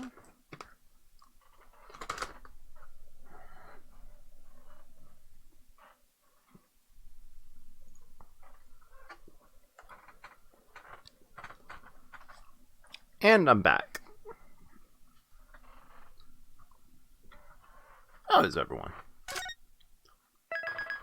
Let's make sure this saves properly still. And let's go. 15 April, Baker Street. I kept telling you, adults are nothing but a bunch of tops. All I do is tell lies that it happened, where the hell it won't. That's an interesting claim. Mind explaining that, Coach? Huh? Did you come to own it through honest means? Yeah. I'll put me scowling real odd at Spectre guy. Then after he rummaged through all the pockets, he was all, you can't have it. See? All he had to do was glare. That attitude's gonna get you in trouble sooner than later. Anyway, I actually really wanted that pretty little disc. A music box disc? And Hatch say it was worthless? You know what? I think I'm gonna go back in there and shoot some daggers for a bit. Oh, hold on there. I don't think you'll be getting into Hatch's shop today. What? Why? Think about it for a second. You're going to investigate the shop and question Hatch about the incident. Seriously? I'm the one who withdrew those pledges in the first place. And then that stupid punk could say something about being the one more pledge. Yeah, he did say something like that. And that one too. Even I really don't know what's going on. Fucking hell. Whatever the case, it seems like your earnings for the day have run out. Yeah, it's all cause of you, Elms. Which is why I was thinking, why not come to our place tonight? We'll make up for it by treating you to Iris's dinner and my violin.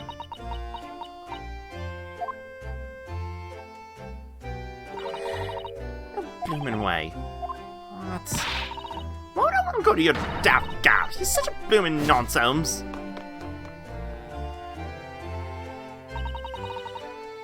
And there she goes. Ouch. Didn't quite expect that to end her calling me an idiot. Can't say for sure, but I bet she'll come around. She's coming over for dinner tonight. Oh-ho?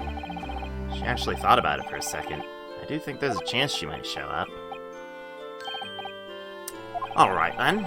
I'll have a word with Iris and see if she can make a plate for Gina. Oh, and also, the both of you should drop on by too. Why? I think I may have something rather interesting to show you. Something interesting? What could it be? If I tell you, it'll spoil the surprise. Now, if you'll excuse me. Huh.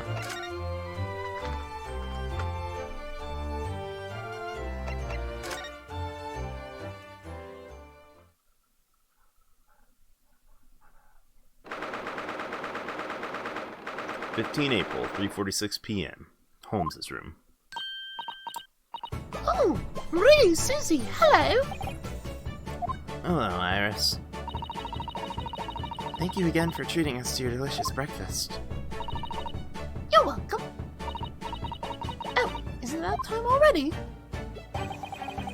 You busy with something? I'm busy preparing a feast for tonight. Oh, wow, you're really putting your all into this. Of course I am. After all, tonight, we're going to have a very special guest. So, who do you think it is? I'll bet you never guess. This is such excitement. This kind of question is awfully difficult to answer when you already know, isn't it? Believe it or not, it's cheating. How amazing is that? Wow, that's astounding. Iris looks so happy. I was thinking of getting her to teach me some pickpocket tips. Sure, that'll be great fun. I'm not so sure about that, Naruhodō. By the way, Iris, what's in Mr. Holmes? Don't worry about him. He's been like that ever since he came home. Hey, Mr. Holmes. Don't talk to me. I haven't the foggiest who you are, but I must strongly urge you to go home. As you can see, I am currently not here. I don't know what to say. I'm really sorry about this. When he gets like that, nothing can get through to him. Oh, I see. Honestly, Holmesy's such a baby sometimes. These two really do share a parent-child relationship. They are. Oh, really, their roles seem reversed. It's being a parent and child, though. Where are Iris's parents? Why the long face, Ryu? Something bringing you down? Oh, no, I'm fine. Oh, I know. I bet You were thinking? why is this girl even living with Mr. Holmes, right? How'd you know? You're so obvious, Ryu. This tiny-old girl's a major force to be reckoned with. I'm a little girl that I care in the world, so don't hold back. Ask me whatever you like.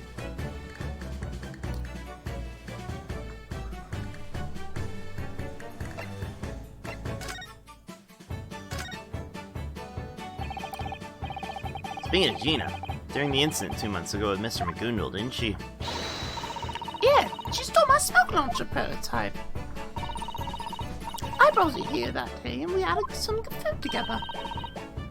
So I think I can consider Jean being a friend now. Is that what happened? Yup. Whenever we bump into each other in the city, Gina always runs away fast as she can. I see. Then, I chase after her and call her in one of the alleyways. I don't think I like the sound of this. And then I give her some new color varieties for the smoke bombs. What? I decided I should make all the pretty colors in the world into smoke bombs. So at the end of the day, you gave the smoke launcher to Gina. Yep, that's exactly right. Every time I shoot Holmesy, he reacts the exact same way. I was getting a little bored of it. But, you know, it's been a while since I've had that meal with Jean Bean. I'm excited to see her again. I hope Gina comes.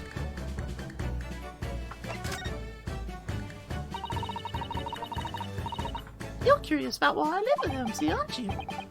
Well, a bit. I did sort of wonder where your parents were. You see, my mummy and daddy aren't around anymore. I heard mummy died after giving birth to me, and daddy left around the same time. Because of a certain case he was working on with Holmes, he had to go far away. What? Hold on a sec. He was working on a case for Mr. Holmes? What do you mean by that? My daddy was always pursuing strange cases with Holmesy, Seriously? and he left a record of those cases inside that little box there. Record of the cases? Then, does that mean Mr. Holmes... He really had a partner that he investigated cases alongside? Doesn't it sound lovely? I wish I had a partner. And that partner was your father? Yup!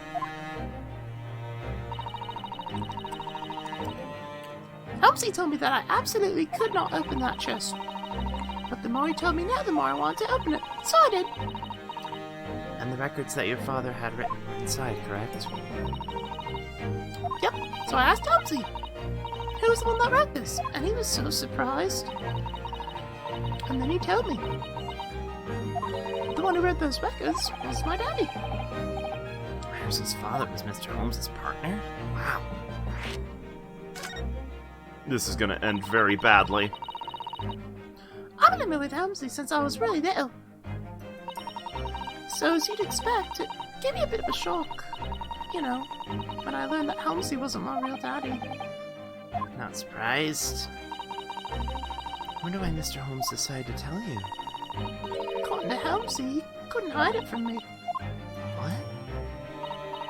Well, I've been living with Holmesy for ages now, right? So I kind of grown up able to perceive all sorts of things in the world.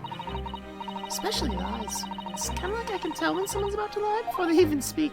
I see. I realized how interesting my daddy's records were the more I read them.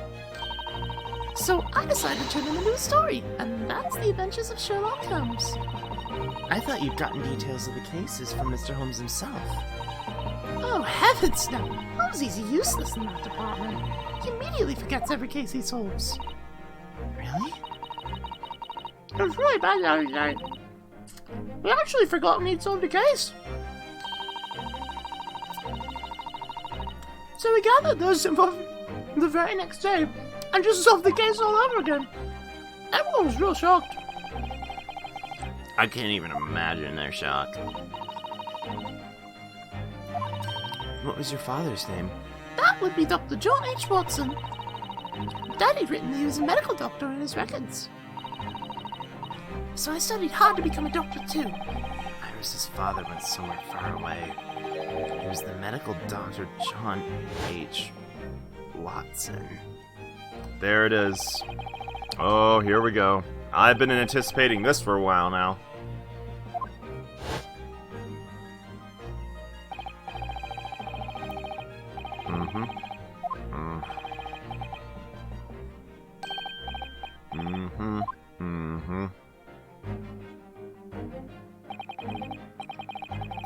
Lecturer of Medicine at Imperial Yume University. Just before I departed Japan for London, he lost his life.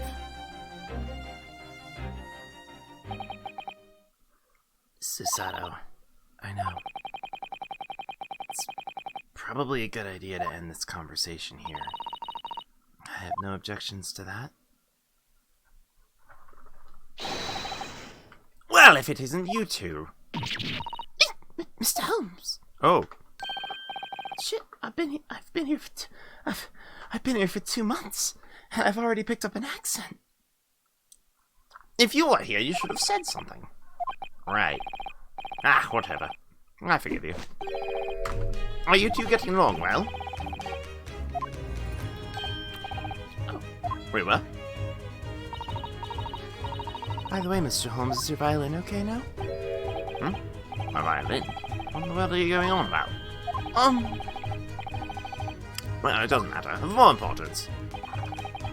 Lady and gentlemen, how does this catch your interest? Oh, that's a disc from the music box, isn't it? It isn't just any disc. It's the one that Gregson took earlier, Mr. McGoondle's disc. What? Why do you have that? Say, Master Naruhodō, sometimes I think to myself, why do I live in the impoverished life of a great detective? I would be far better suited to the life of a great thief. Then I'll be your cute little assistant, the Great Pickpocket. And then whenever we get caught, Rio comes in as our great ace attorney. Sure. Title drop! Susie's handwriting is super pretty, so she can write our calling cards, our great secretary. With pleasure. I'll do my best. I don't think now's the time to ask about this.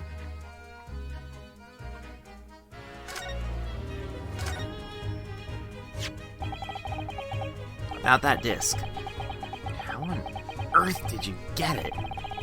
I thought Inspector Gregson confiscated it. He did.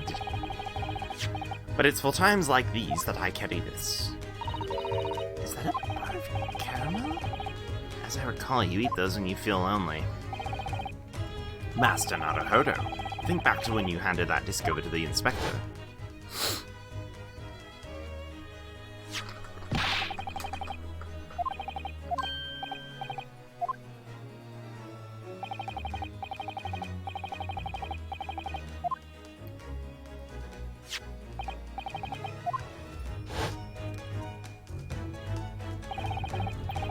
For a mere moment, I held the disc in my own hand.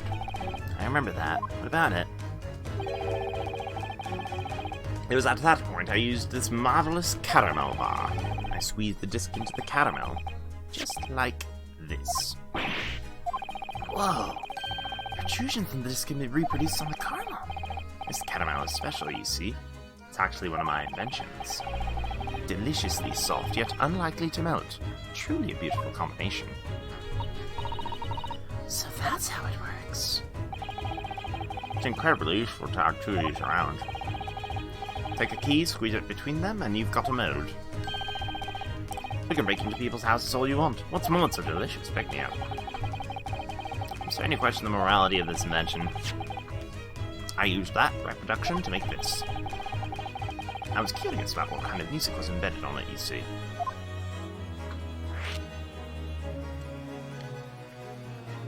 I just spent the past half hour ocean fishing on a ship full of randos. Now I have to wait an hour and do it again. How was it? So about that disc, have you found out what music it holds? Unfortunately, I have no idea. Really? Tell me, Master Naruhodō. Do you know how a music box works? Can't say I do. I really don't know, Ryu.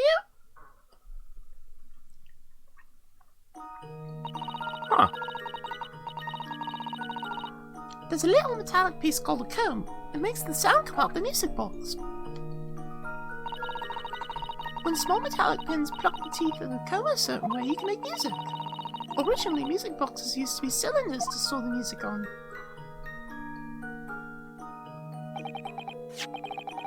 Before long, a music box was invented that uses discs rather than cylinders.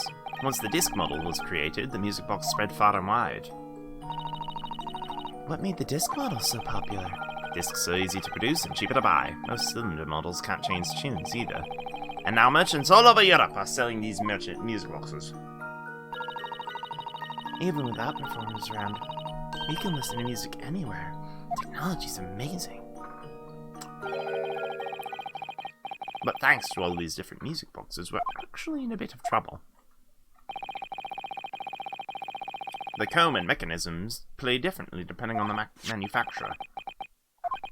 So unfortunately, we have no idea what sort of music box we need to play this properly. Could be British. Could be Swiss. Could be a Laserdisc player. I don't fucking know.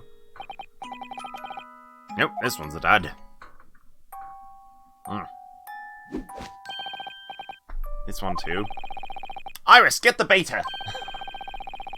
I mean, every single type of European music box is flat. Every single one? I told you they'd agree, Holmesy. You went way overboard. God, don't you want to know too? I'm at my wit's end here. Every single music box in Europe, I think we might be drowning in them soon. There's the other point. Well, worst comes to worst. I may have to kick you two out of the attic. Please don't.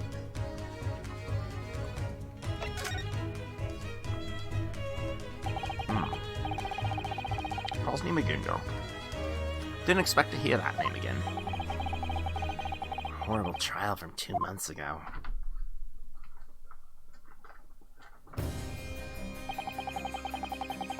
Shortly after declared innocent, Mr. Magundo met a bitter, mysterious end.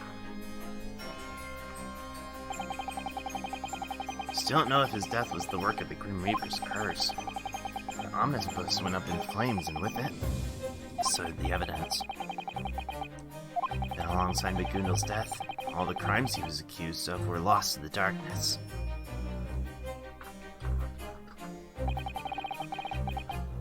So the murder he was on trial for. According to the newspapers, they considered it an unresolved case.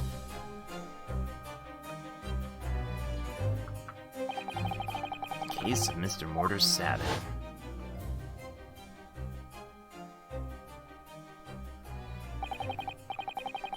In the end, still don't know what happened. The truth couldn't be any more mysterious. Sure, my client was declared innocent. Was that really the right verdict?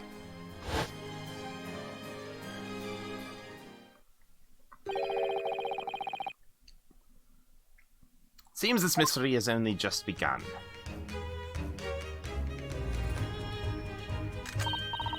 Well, time to start cooking.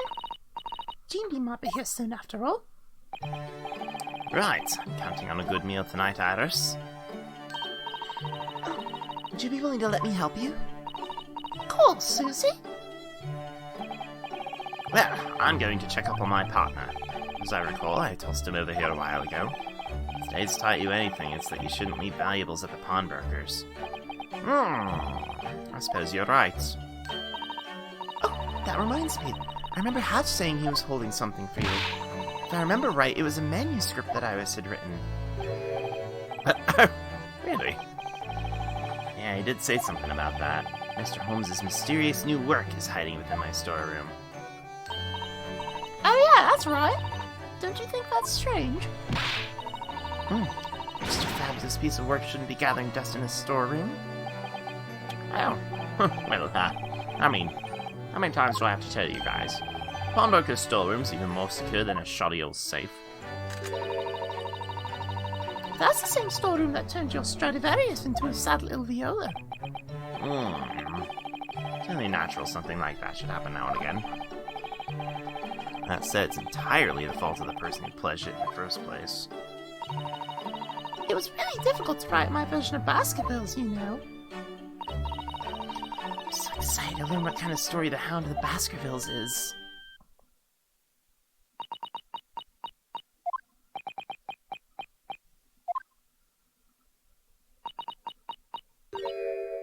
Oh, Susato?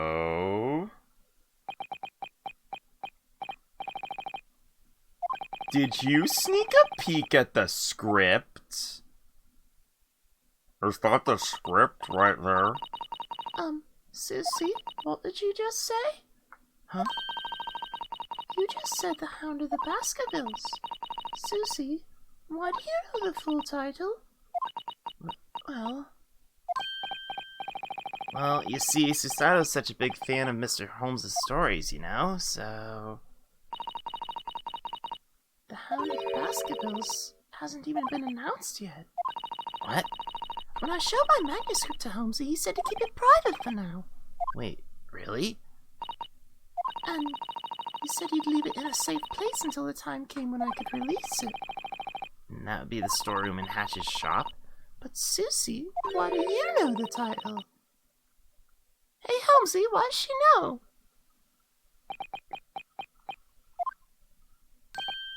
Oh! What is it, Mr. Holmes? It appears we have a guest. Hina!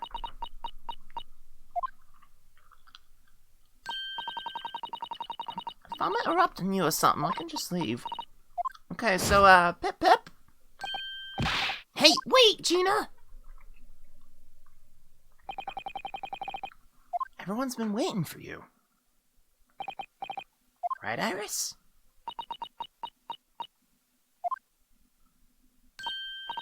Yep. Hold on just a sec, I'll have everything ready. Come on, Susie. Gladly. Gina, everyone's so happy you're here. Come now, don't just stand there looking lost. Make yourself at home. Damn, Gina! I'll let you listen to my sweet violin solo until your ears bleed. Such a thing as too much hospitality, you know?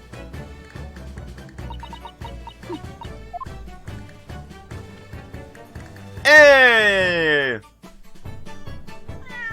Yeah! Give us a meow. That night, Iris's cooking tasted even better than usual. Mr. Holmes let us listen to his solo till our ears bled. Gina gave us lessons on pickpocketing, then we tried stealing things from each other. A short time it was, it really was great fun.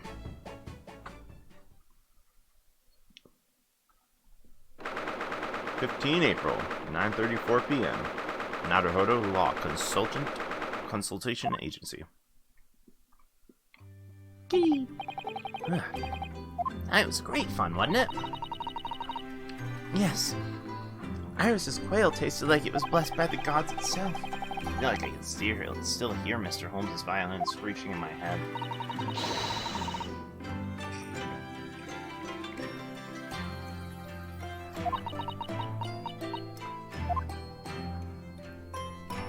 Yeah, speaking of stealing, Naruhodō, may I speak to you about something? Of course, what's the matter? It's about that telegram. oh, right, forgot about that actually. That telegram was a summons. What? A summons? To where? To the office of Lord Chief Justice Vortex. My Lord Vortex, when? Tomorrow morning. What? I better start preparing. No, you don't need to worry about it, Naruhodō. I was the only one summoned. What? What does he want from you? I wish I knew. Until I go there, I won't know. I don't understand. Why am I so worried? It's being like a drum. Who's that? Good evening. Oh, Iris, come on in.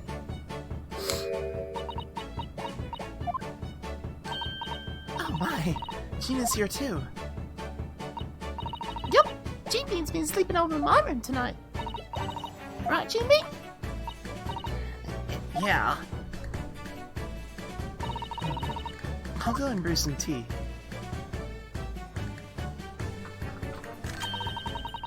I have to say though, I certainly learned a lot tonight.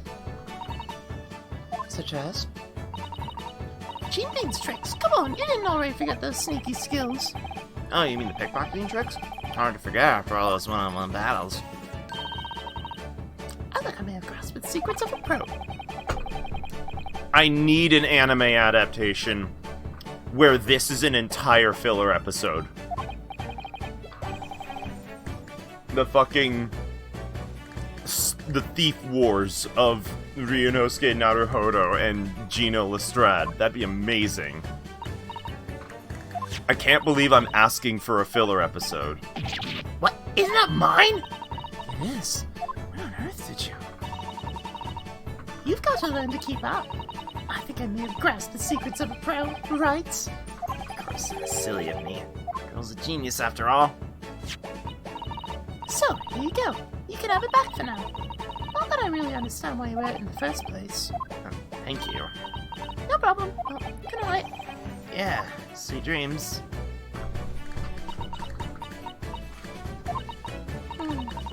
So this is your office, huh? So, Jinbean, what do you think? I hire someone who lives in a gaff like this? Not likely.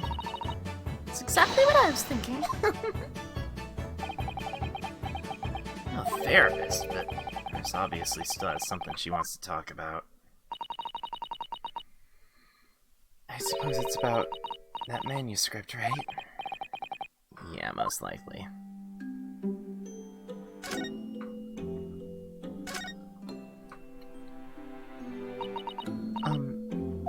Iris. Is this possibly about the manuscript? Guess you can't talk about it, huh, Susie? Please forgive me. I may be able to tell you someday. Okay. Sorry for putting you on the spot like that, Susie. No, not at all. I don't really get it, but like, this manuscript thing, it's a story artist made up, ain't it? I didn't come up with it myself. It's more like my daddy passed it on to me. Your daddy? Yep, I still haven't told you, have I? My daddy was Hogan's partner.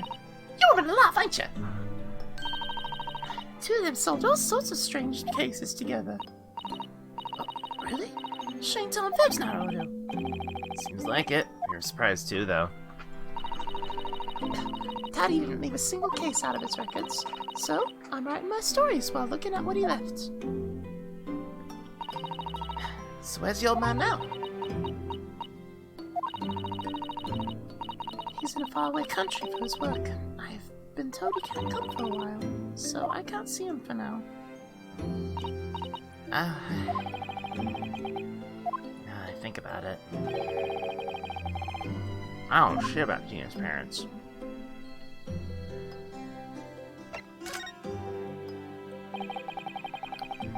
Hound of the Baskervilles. Is that another one of the stories your father left behind?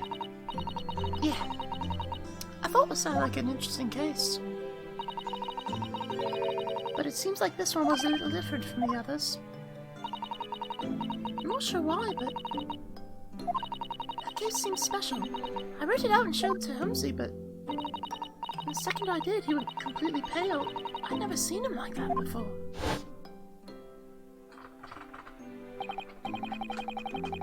I know you worked so hard to write this, and I'm sorry, but you absolutely cannot publish this. Not right now. What? But why? This is some of my best writing, too. I can't tell you. Not yet. Just, please, I beg of you, don't ask for now. Okay, I won't ask. But I swear, one day, Iris, I will tell you everything. And that's when you pledged the manuscript to Hatchet's shop, right? Yeah. Helmsy said he did it because it was an absolutely safe place. What's that all about? He treating you like a blooming kid. Why can't you stop being so stuck up and just bloody tell you? Mr. Holmes isn't that kind of person. What? You say he couldn't say, must have had a good reason. I agree. Oh, for Pete's sake. Sure, wide-eyed happy bunch, ain't you? Yeah, well, I know what's up. I know that bloomin' Dino was tearing us little porkies. What? Holmesy's lying to me?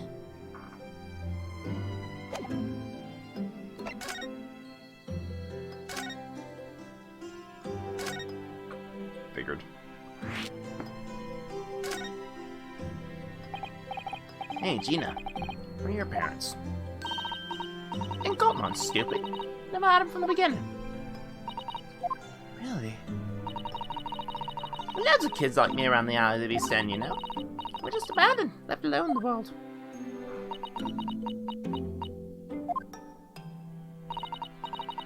So, you know, we all banded together. Now everyone lives with each other. The older ones look after the youngest. We protect them. It's just how it goes. Is that why you steal from people?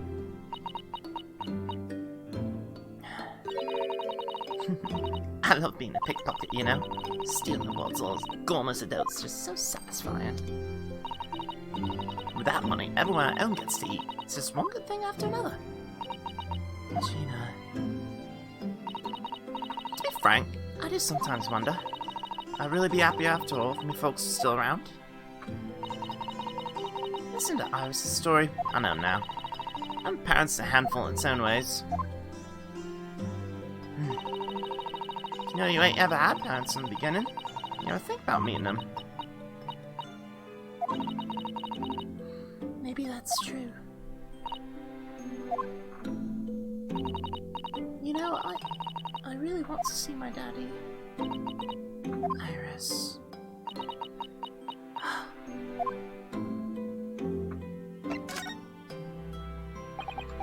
Gina, what do you mean Mr. Holmes is lying? That manuscript thing. I'm saying he left it at the pawnbroker's. It's obvious he's just slapping you with one big fat lie. Why do you think so? Well, I mean, so manuscript's really in Hatch's storeroom. Why'd someone from a country all the way across the sea know about it? Yeah? I mean, you.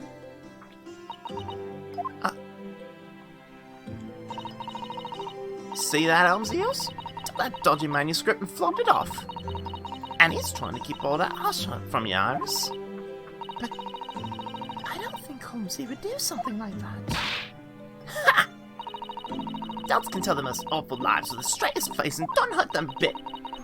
Just don't know how the world works yet.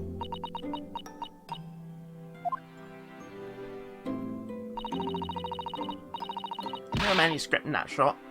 Go ahead and look. You'll know straight away. I don't trust that Dino, I'll never trust any adult. To tell you the truth, there was a time where I doubted Holmesy just a little. But I didn't think he'd sold off my manuscript or anything. I thought that maybe he'd hidden it somewhere so that I couldn't find it. It was terrible of me to think that.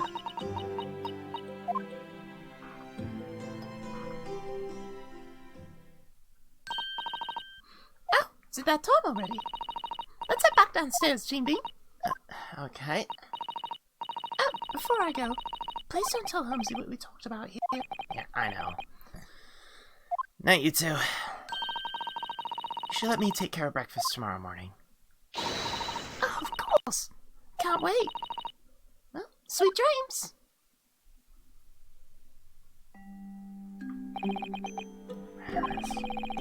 She may seem mature sometimes, but at the end of the day, she's still just a child.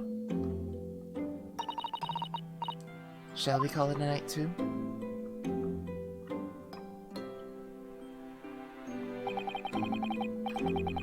Dr. John H. Watson. That's her father's name. It's also the name of the professor from Human University who was poisoned back in Japan. Clearly, there must be some kind of connection.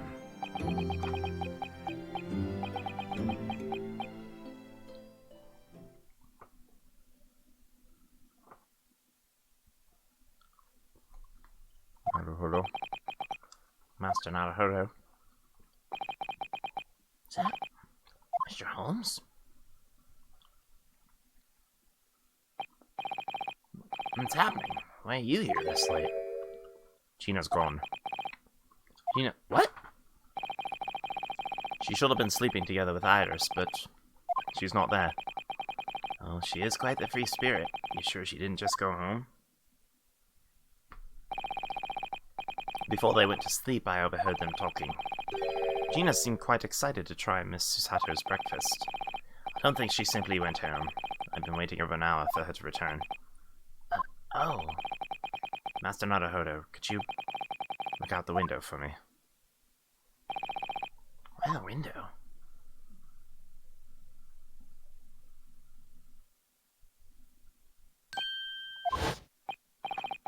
The lights? Why would they be on this late? That's Hatch's shop. Hatch's. Oh!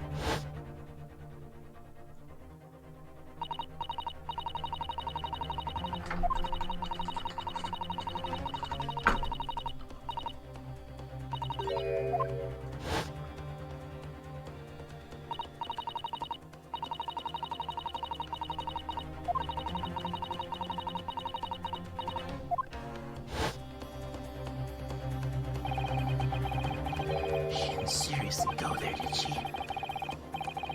You seem as though you know something I don't, Master Naruhodō. What? No, I just... At any rate, I'm going to head over there. Yes, let's go right away. Susato.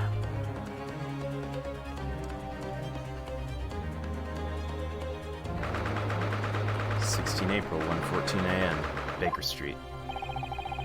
Door to Hatch's shop is open. The lamps are still lit as well. Wonder if it's Gina.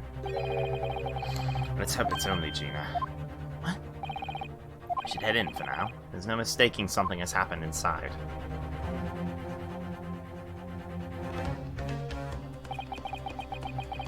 There's nobody here. Wait. It is. Oh! Shit! Mr. Holmes, help, he's been shot! What? Mr. Holmes was shot? Forget about me, Master Naruhodō. But chase after them! Don't let them get away! Okay!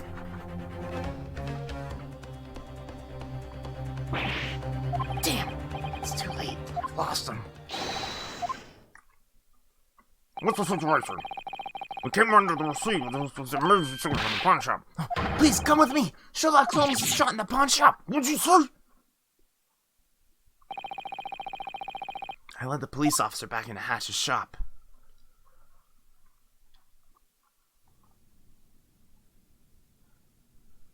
Ooh, we got a cutscene?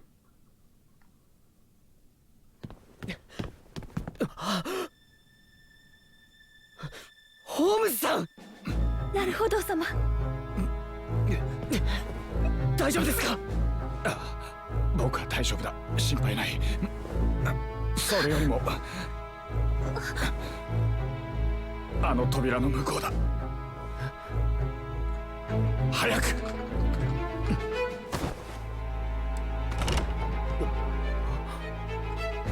Locked.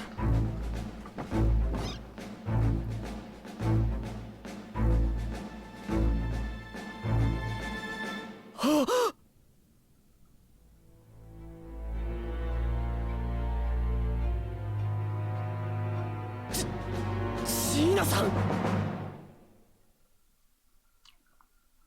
Oh shit.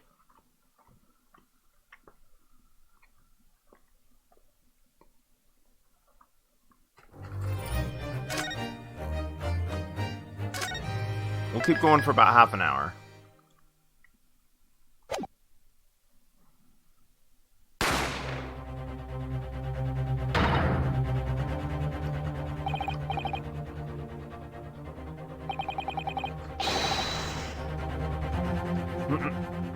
Last time on Gyakuten Saiban.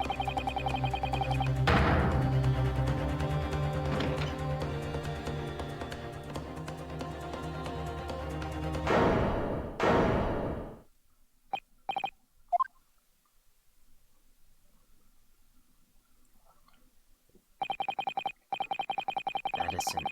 Hatch's shop became the scene of the crime. Everything after that seemed like a blur. The arrival of the police, the investigation of the scene, the questioning. I didn't make it back to our flat in Baker Street until shortly before dawn.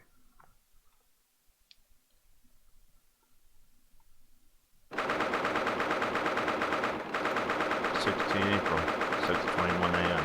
Naruhodō Law Consultant Agency. Oh. Wow. Iris.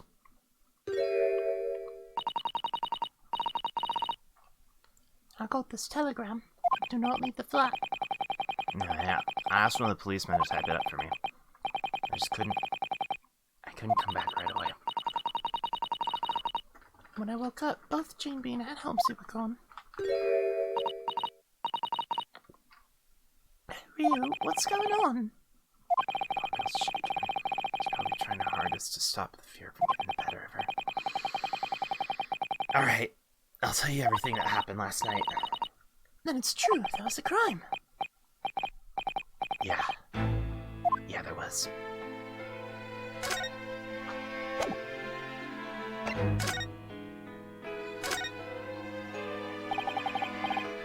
I have bad news, Iris. Hatch has passed away. He was shot. We were the ones that found his body. I thought as much. Huh? I saw all the police carriages in front of the pawn shop. I knew something bad must have happened. When we went to the shop, we ran into 2 burglars. I ran out of the shop to try and chase them, but they got away. Were they people who shot Hatch then? I don't know, but I think the police have someone else in mind. What? Why? The person arrested under suspicion of Hat's murder was Gina. Jane Bean, but why? Well, Jane Bean would never ever hurt someone. of course we know that. And why? Why'd you let them arrest her? I'm sorry, there's nothing I could do.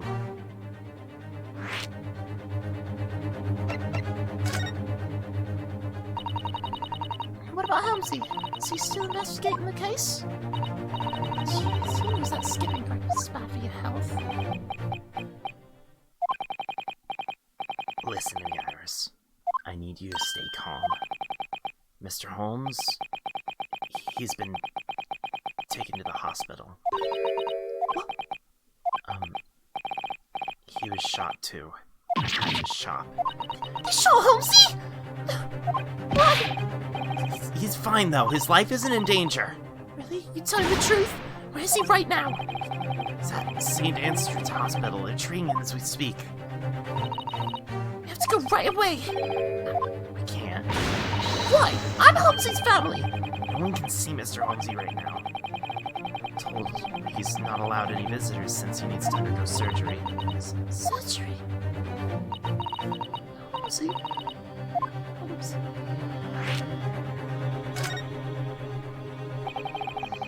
2 burglars had broken into Hatch's shop. They're the ones that shot Mr. Holmes. The inside of the shop was pitch black when they ran off. Pathetic as it is to say, I had no idea what to do.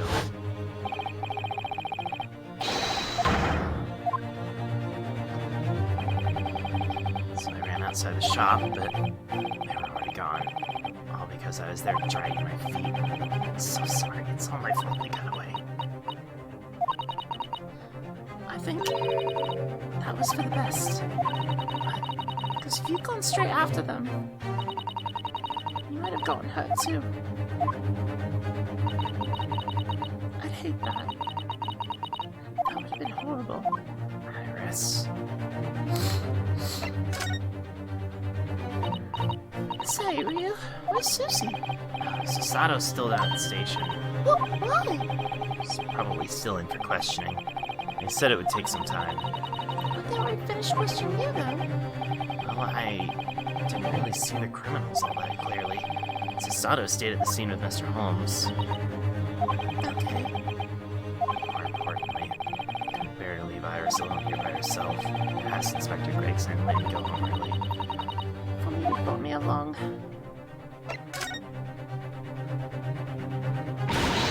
What do you mean Jinbin got arrested? What you already... The burglars, 2 of them. What's more, they shot Holmesy and killed him, didn't they? Whoa, no! Holmes is still definitely alive. I just found the storeroom where he kept his pledges. That storeroom was locked from the inside. From the inside. Hatch and Gina were both found unconscious inside. And according to the police who were examining the scene... There was no one else inside but them, right? Yeah, how'd you know? It's just our luck. I suppose so. Oh, come on! What's that supposed to mean, Ryu? I can't think of anything to say to her. Hey, Iris, I'm going to have to leave again soon. I know that I can't do much on my own, but I have to try and help Gina and Mr. Holmes. I'm going to investigate what I can. I want to go too. Take me with you, Ryu. I'm sick and tired of waiting here alone. I'm not too sure about bringing a 10-year-old girl to a crime scene, but it's probably even worse to sit around doing nothing. Okay, let's go. Do you want to help me out, Iris? Yep, I'll help you out loads, Ryu. You can find Gina and the Gowl. Mr. Holmes is still probably in the hospital. Also, we need to thoroughly investigate the scene of the crime. I see you're raring to go. I should take Iris to the hospital soon. She's probably dying to see Mr. Holmes. Alright.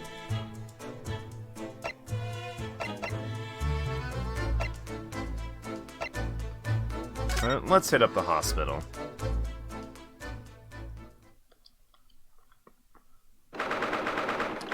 April. Saiban Street Hospital. Room 3. Holmesy! Oh? It's not here? He really isn't. That's odd. I was told you'd be on that bed over there. Oh, maybe. This one's not as bad as they thought, so they let him go early. Maybe, but I don't think that's the case. Mr. Holmes is definitely in critical condition. I can say that with certainty. Oh. Hold it right there, you two. No visitors allowed in this room. Why are you here? We're Holmesy's family. Oh, my apologies. The young girl in the fishy Japanese. I'm not surprised his family is so rich. I feel like there's a bit of a misunderstanding going on here. Mr. Policeman, where's Holmesy right now? No. He seems to be undergoing major surgery. Major surgery? Sorry, it's been a fair few hours since he was brought into the operating theater. It's been that long? Is Holmesy okay? No, nothing seems to be working. Every anesthesia has failed. What? He was muttering something like, I shouldn't have drunk so much coffee last night. Wow. In any case, it'll probably be another few hours before he's finished. Alright, thank you. Come on, go somewhere else for a little while, Iris. Oh, Holmesy. Kind of curious what this note says. Oh.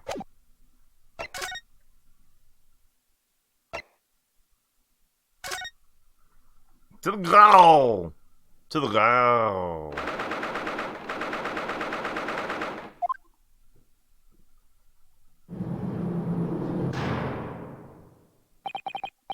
Hey there, Gina. Why did they let you pick that into the goddamn jail? Ooh, I see you putting our smoke launcher to good use. Can't say I'm all that happy to be a target, though. What the beatnik do you want? Gina, I don't think you understand the trouble you're in right now. We just want to be able to do something for you. You can't! Just clear off, would ya? Bean, I trust you. There's no way you would ever shoot anyone. Trust me, I've better lies than that. You're taking the mickey. You know a bloody thing about me. Still for me isn't Tom, Dick, and Harry to get day by day. If I had a chance, there ain't no way I'd pass up a pawn shop heist. I'll nick from anyone. That's just how I work. So yeah, I'm going on trial tomorrow. Some government-appointed lawyer guy came by and said he defended me. I'll blow him off. Seriously, an attorney? I don't want one. Right in the eye when he said that. Bean, why are you being like this?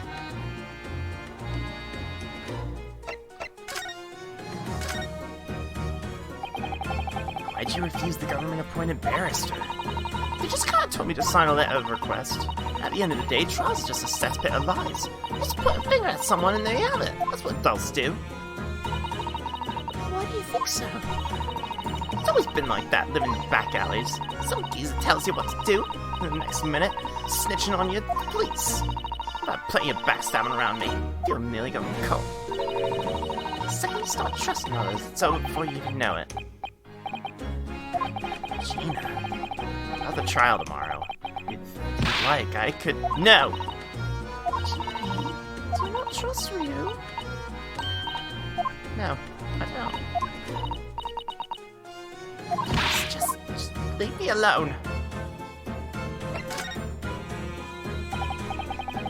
Gina, we need you to tell us everything. What on earth happened at the pawnbrokers last night? It's basically what you think. Looked like I might have hit the jackpot if I snitched something from the store, so I broke in. Then I got busted, just like that. Bean, why would you do something like that? Well, why'd you think? It's because there were things there I could have sold for a good price. Being a pickpocket's difficult. Usually you try really hard and have nothing to show for it. Is that really the only reason you broke into the pawnbrokers? What do you want about? Be that you had a different objective in mind? Shut up! Whatever I say now doesn't matter. Bean, just talk to us. Whatever it is, we'll trust you.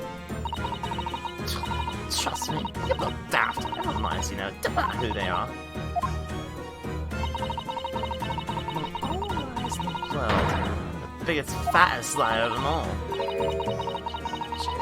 What makes it worse than anyone else?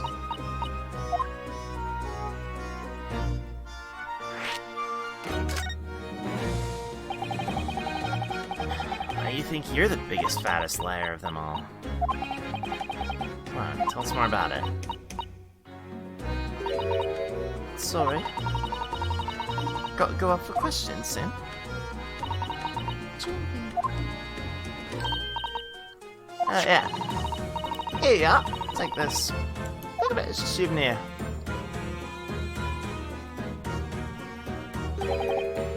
Picture? It's a cute cat. It was in one of the coat pockets. I didn't need it myself. such a tiny picture. I wonder why it was in the camera. Anyway, you don't need to bother coming back in anymore. See ya.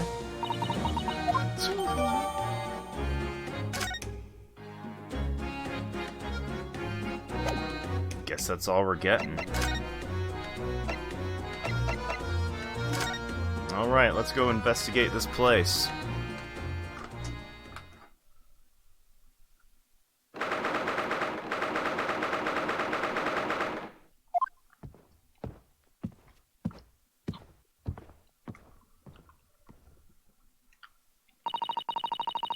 It's just where Helmsy was shot last night.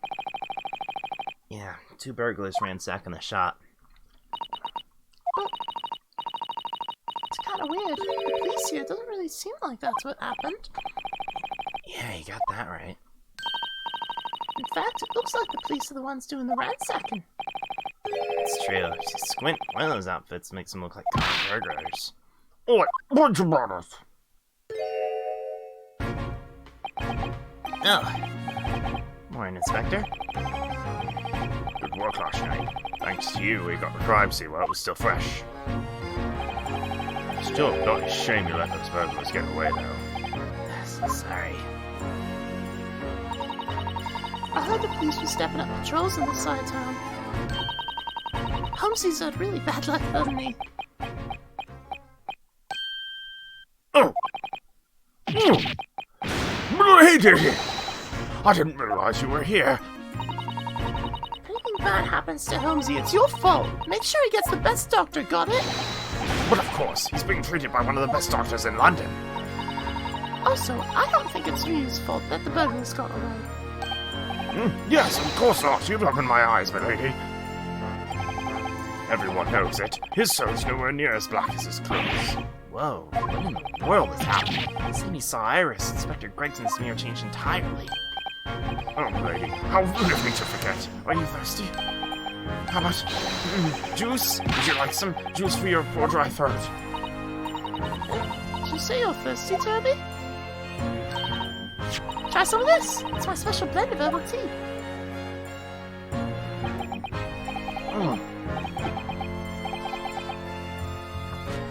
I'll come with you.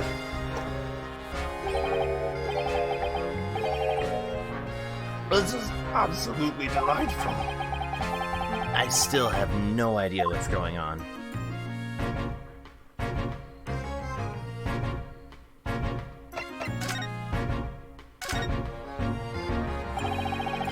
How's the investigation going on your end?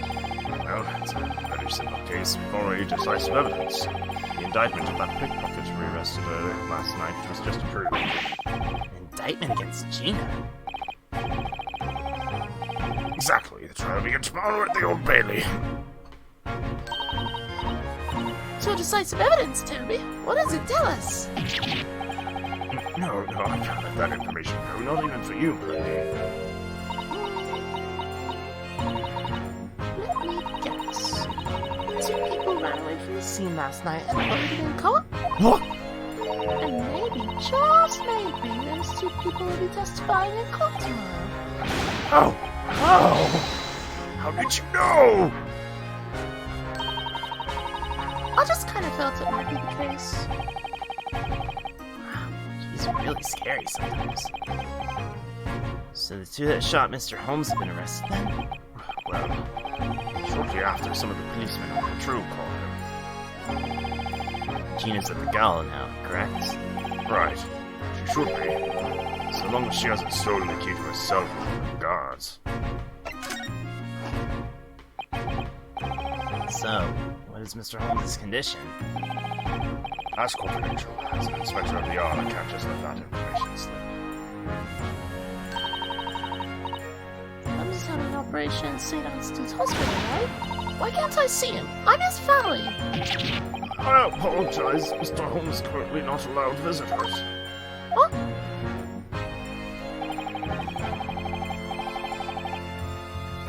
The bullet ended up passing through an artery. The bleeding is severe.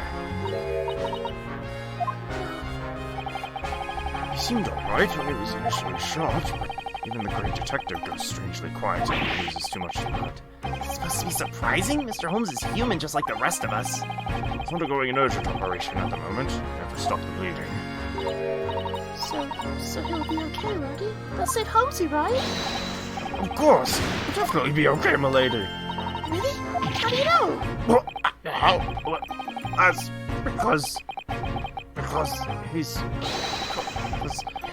the great detective. I hope he makes it through this. Holmesy. I'll make sure you'll be the first to know when the operation is finished, my lady.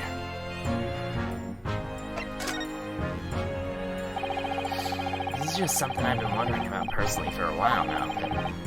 What do you want, boy? There's a clear difference between how you treat me and Iris. What do you say? To police everyone in the world is equal. But you do treat me differently, it's obvious.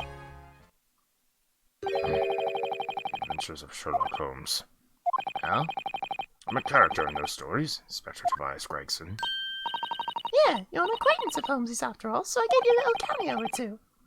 What'd you write about him?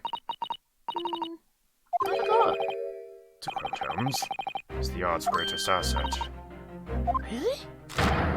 And then, from the next month on, would you believe it? My salary just doubled. Wow, that's great. All over London are reading the adventures of Sherlock Holmes after all. There's even a fan club for me at the yard now. Now that I think about it, that was around the time he became so obedient.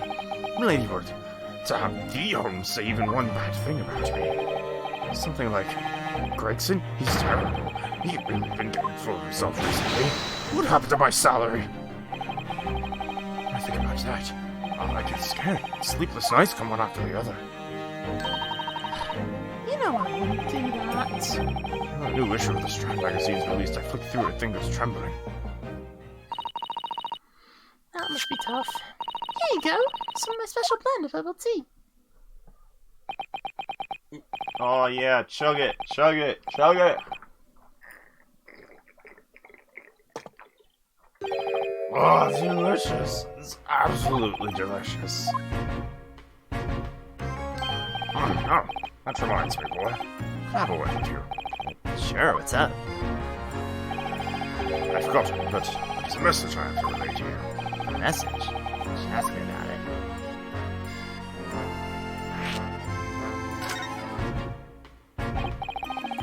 So, Inspector Gregson, when did you need to tell me? It's about that graceful legal assistant that aids you in your black art.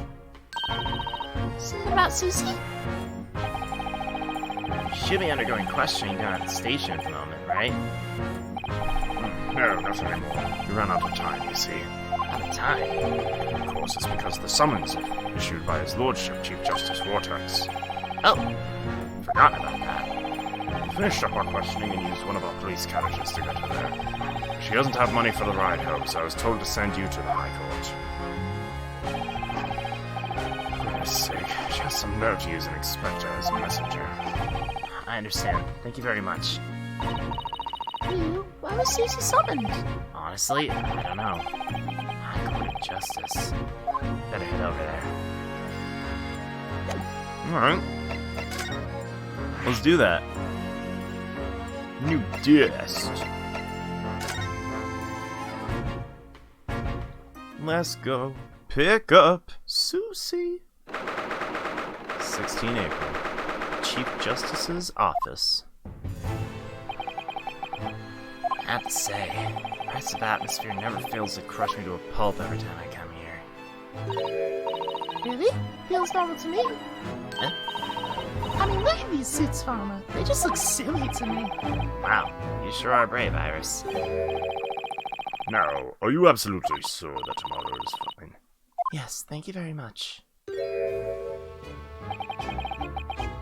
It's Lord Vortex and Susato. Sounds like they're talking about something pretty serious.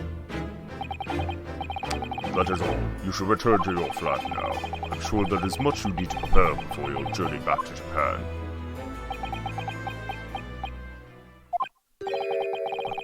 What did he just say?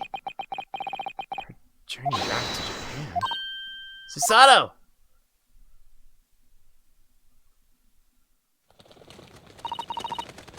Naruhodō? Sick doves. What were you two talking about just now? Afternoon, Master Naruhodō. Good on you for coming out here to pick her up. Answer me. What was this about going back home to Japan? And why tomorrow of all days?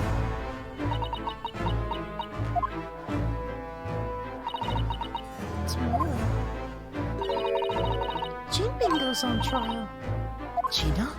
I should have expected this. She's been arrested on suspicion of murder, hasn't she?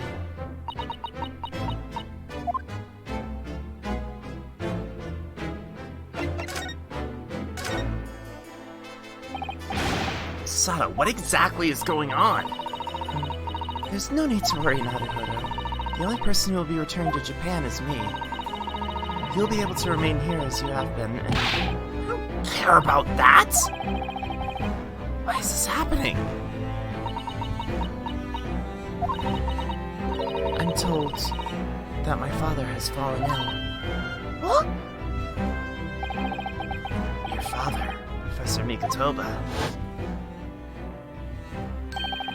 Oh, shit.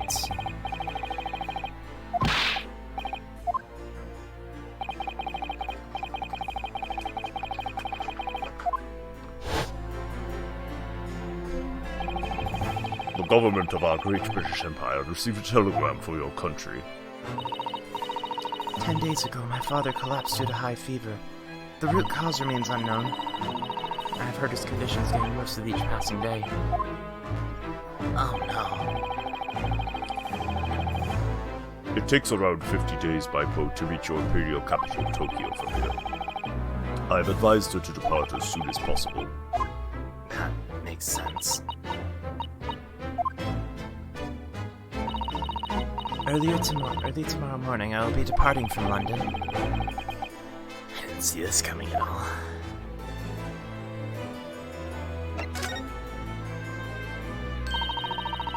So Gina really is going to be put on trial.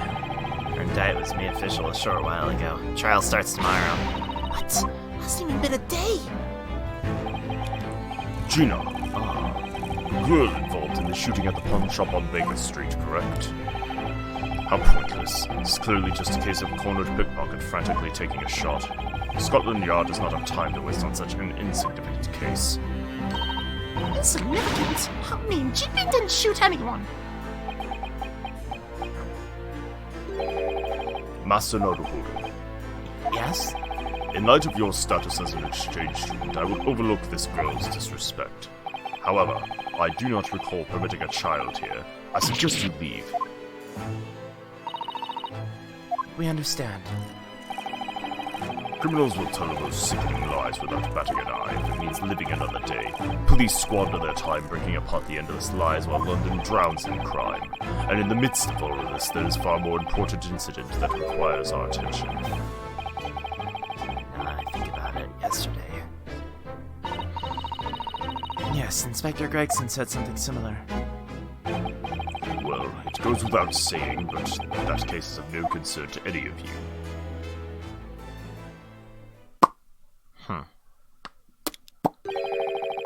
I have just under 3 minutes left until my meeting, if you'll excuse me.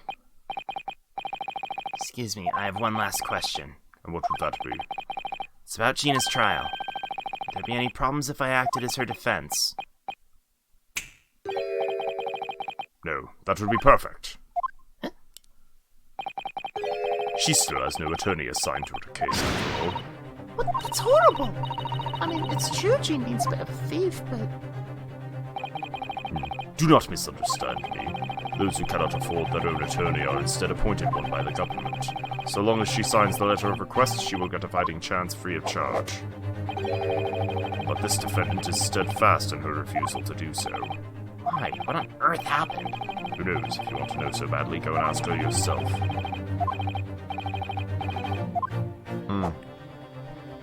Wonder if it intended for me to go to the Gao last. Can't believe all this is happening right now. Gina's trial, Sato's return to Japan.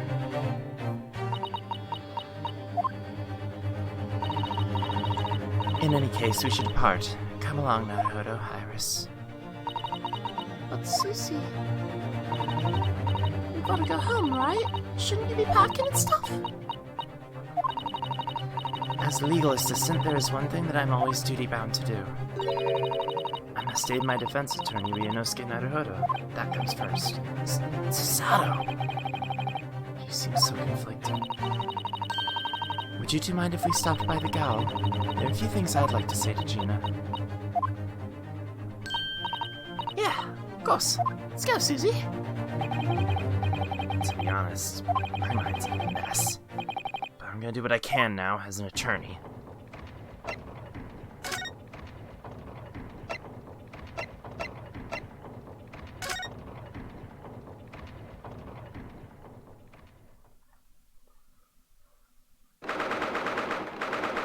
April. Gao, cell 13. Hey Gina, decided to pay you another visit.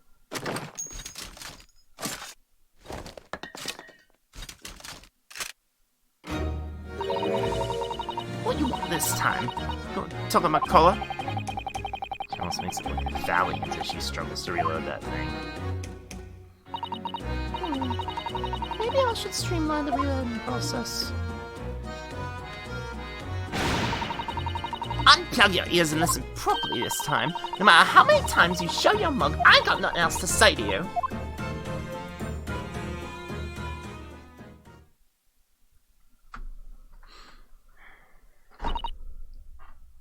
Gina, there's something I would like to say to you.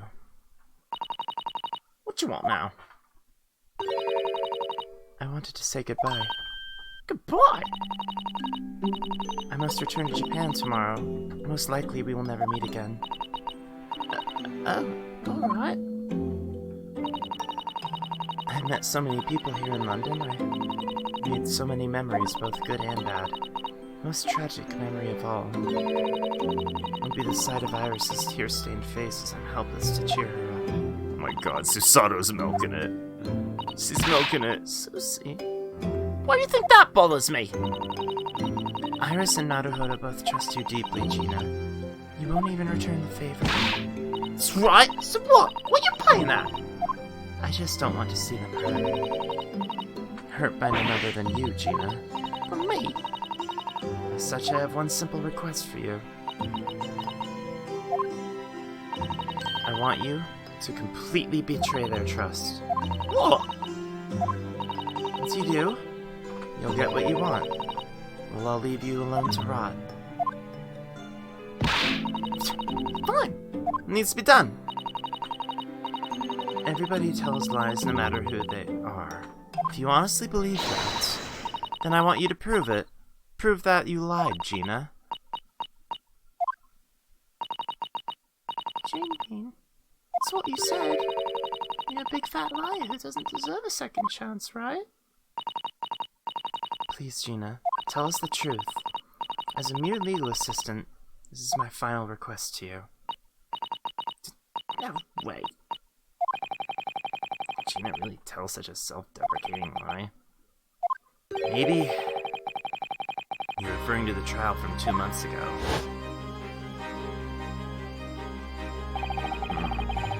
Trial where Cosme Magundal was declared innocent.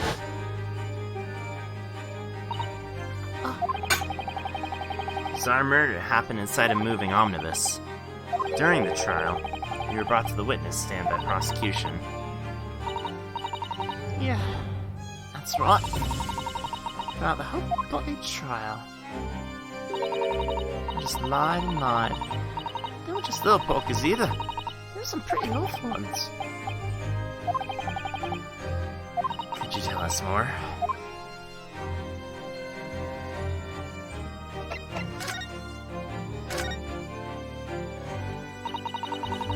It was 2 months back. Police summoned me and lugged me to the witness stand. And you testified and Mr. Magundal was declared innocent. At the time, I was feeling like Noah's business. That's what she meant after all. What kind of lies exactly? Remember when I said I was hiding in the omnibus that night? That was true. I was in the trunk, under the seat. It was pitch black, so couldn't really see nothing. Then there was a loud noise. It sounded like someone taking a dive or something. And then after that, Mr. Magundal found you, right? Yeah. He yanked me out there and they made me sit beside the dead bloke. Stuck inside the cage. Before I knew it, I was blood all over my hands. So scared, couldn't even make a peep. There's blood got on your hands. That means the person they saw through the skylight must have been Gina. That's when Mr. Magundal questioned you about your life and why you were hiding in the carriage. Yeah, that ain't all, but What do you mean? Magundal threatened me. He said I couldn't tell a soul about nothing. Not what I saw or heard. And that we tried to do after the omnibus stopped. So if I could keep it all a secret, he let me off.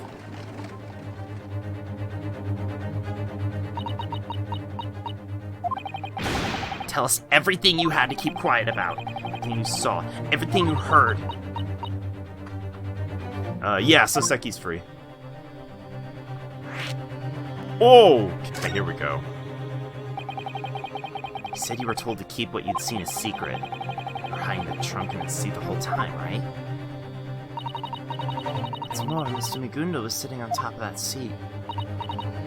Well, yeah. But when I heard the sound of someone falling, I couldn't help but scream. He yanked me out by my arm, and that's when I saw it, all the small bloke on the ground. Next to him was a real pretty shiny disc. Disc. Wait, could that be? Yeah, it's that disc the inspector took yesterday at the pawn shop. The music box disc was on the floor of the carriage. That not Magundal noticed it straight away. Snatched it right up and shoved it deep into his coat pocket. So in other words, that disc was originally inside the omnibus when the crime was committed 2 months ago. Tell no one about this. That's what he said to me.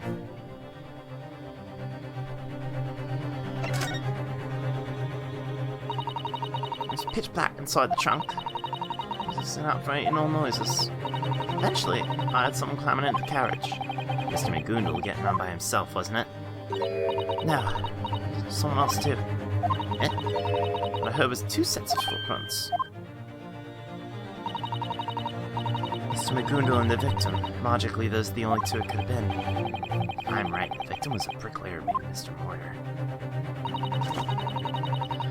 This is how Mr. Magundal testified during the trial. Whenever I ride in coach, I always end up falling asleep.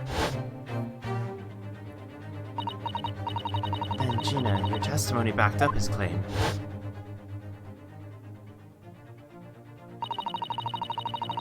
It was sound the old geezer's conch blown off.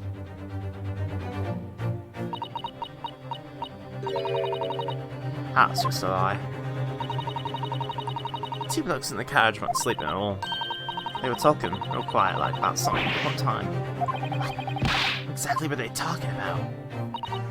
Dunno. The carriage is too noisy. Couldn't hear nothing. However, with this knowledge, we know the truth for certain now. Mr. Magundal and the victim knew each other. So Mr. Magundal was lying after all.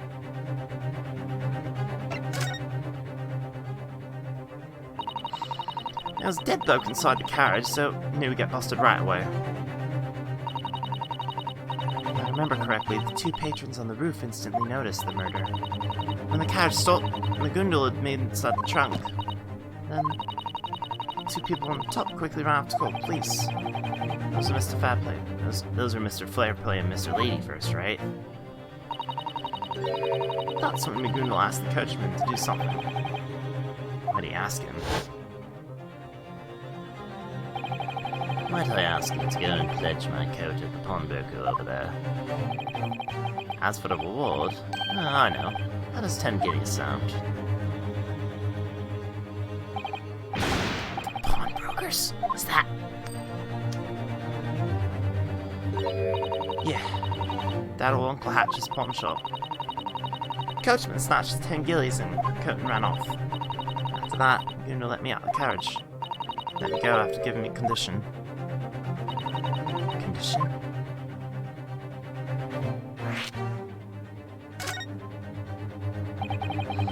Tell me more about why Magundal let you leave the scene. Gina, what was the condition he gave you? I was told to keep my lips zipped and talk about absolutely nothing I'd seen or heard. One more thing. What else? Said it was the most important condition.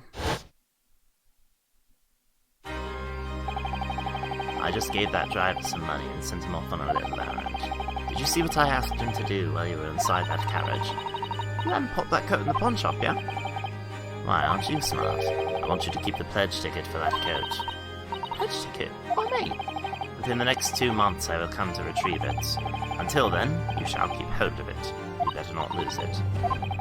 Alright. However, if it don't happen to show up within that time frame, I want you to go to that pawnbroker and have the redemption period extended. If you don't do that, my pledge will be forfeited and the coat will be put up for sale. But I don't have that kind of money. It's £5. Should suffice. Now listen here. Don't get any funny ideas. If you do... I got it already. By the way, a few days from now, the police will come for you. What? Police?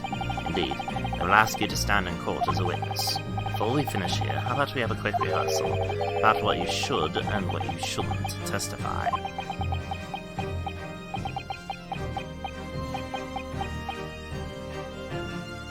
Damn.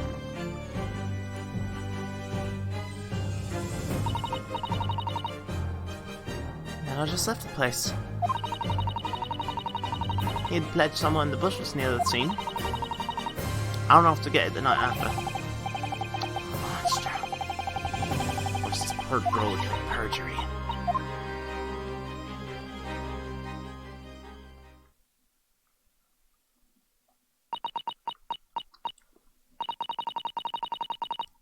I already know you peeved at me. The trial's so important. It's in a right state because of my fibs. I'll make it so you can't live in the East End anymore. That's what you said to me. That's so cruel. That bloke knew all about the back alleys of the East End, about all of us. Bunch of kids, no family. We got together and made a place to call home. Casney McGoondall. Say could want us out there whenever he bloomin' wanted. If we couldn't live there, then we'd really be up a creek without a paddle. So, you know, hands were tied, really. Thank you for telling us, Gina. But at the end of the day, you're still pissed off at me, right? If you think I'm angry, then do me a favor. What? Could you sign a letter of request that claims me as your attorney for tomorrow's trial? What? Oh, and if you don't want my defense, go ahead and tear it up later. But right now, I can't investigate the crime scene without it. Investigate? Mr. Holmes was shot during all the commotion last night. Seriously? They say Holmesy's going through a major operation right now. Tell me, he's gonna be all good, right? I have to get to the bottom of this. Not just for you, but for Mr. Holmes, too. Fine. Whatevs. Only needs my signature, yeah? Pretty much. Susato? Yes. I know exactly what you're about to ask. Letter of request is right here.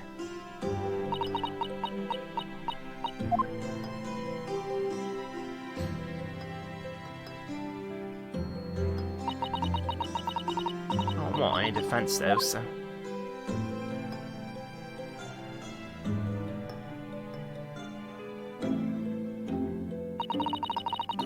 She looks lonely when she acts like that. Alright. That's an investigation. Now we have this, we should be able to check out the crime scene. Once we're done, let's come back and pay Jeepney another visit. It feels like we're finally starting to unveil China's true feelings. I'm sure no one else can understand the true weight of this letter request. And so, we head to Hatch's shop, where Inspector Gregson was waiting for us. I'm sure the good inspector won't be very pleased to see us. Oh, beautiful. 100% perfect timing, because I do have to peace out a little early today. Weirdly enough, I have fucking 2 a.m. plans to meet up with a few people. It's not as shady as you think. It's just that I'm starting a Dungeons & Dragons campaign in which most of the people are on the other side of the world. So I'm the one that's gonna have to bite the bullet and stay up super late to meet with them on Discord. It's okay though, because I've turned nocturnal before just fine. It is not that big of a deal, and plus, I'm not even feeling all that tired right now. But yeah, absolutely 100% perfect timing. It's one, and that'll be all for tonight's stream. We will continue the investigation next time. Hey, sorry that you got here so late, Alien. But, sometimes it's just how it is. I'll be back tomorrow. And, yeah. Night stream.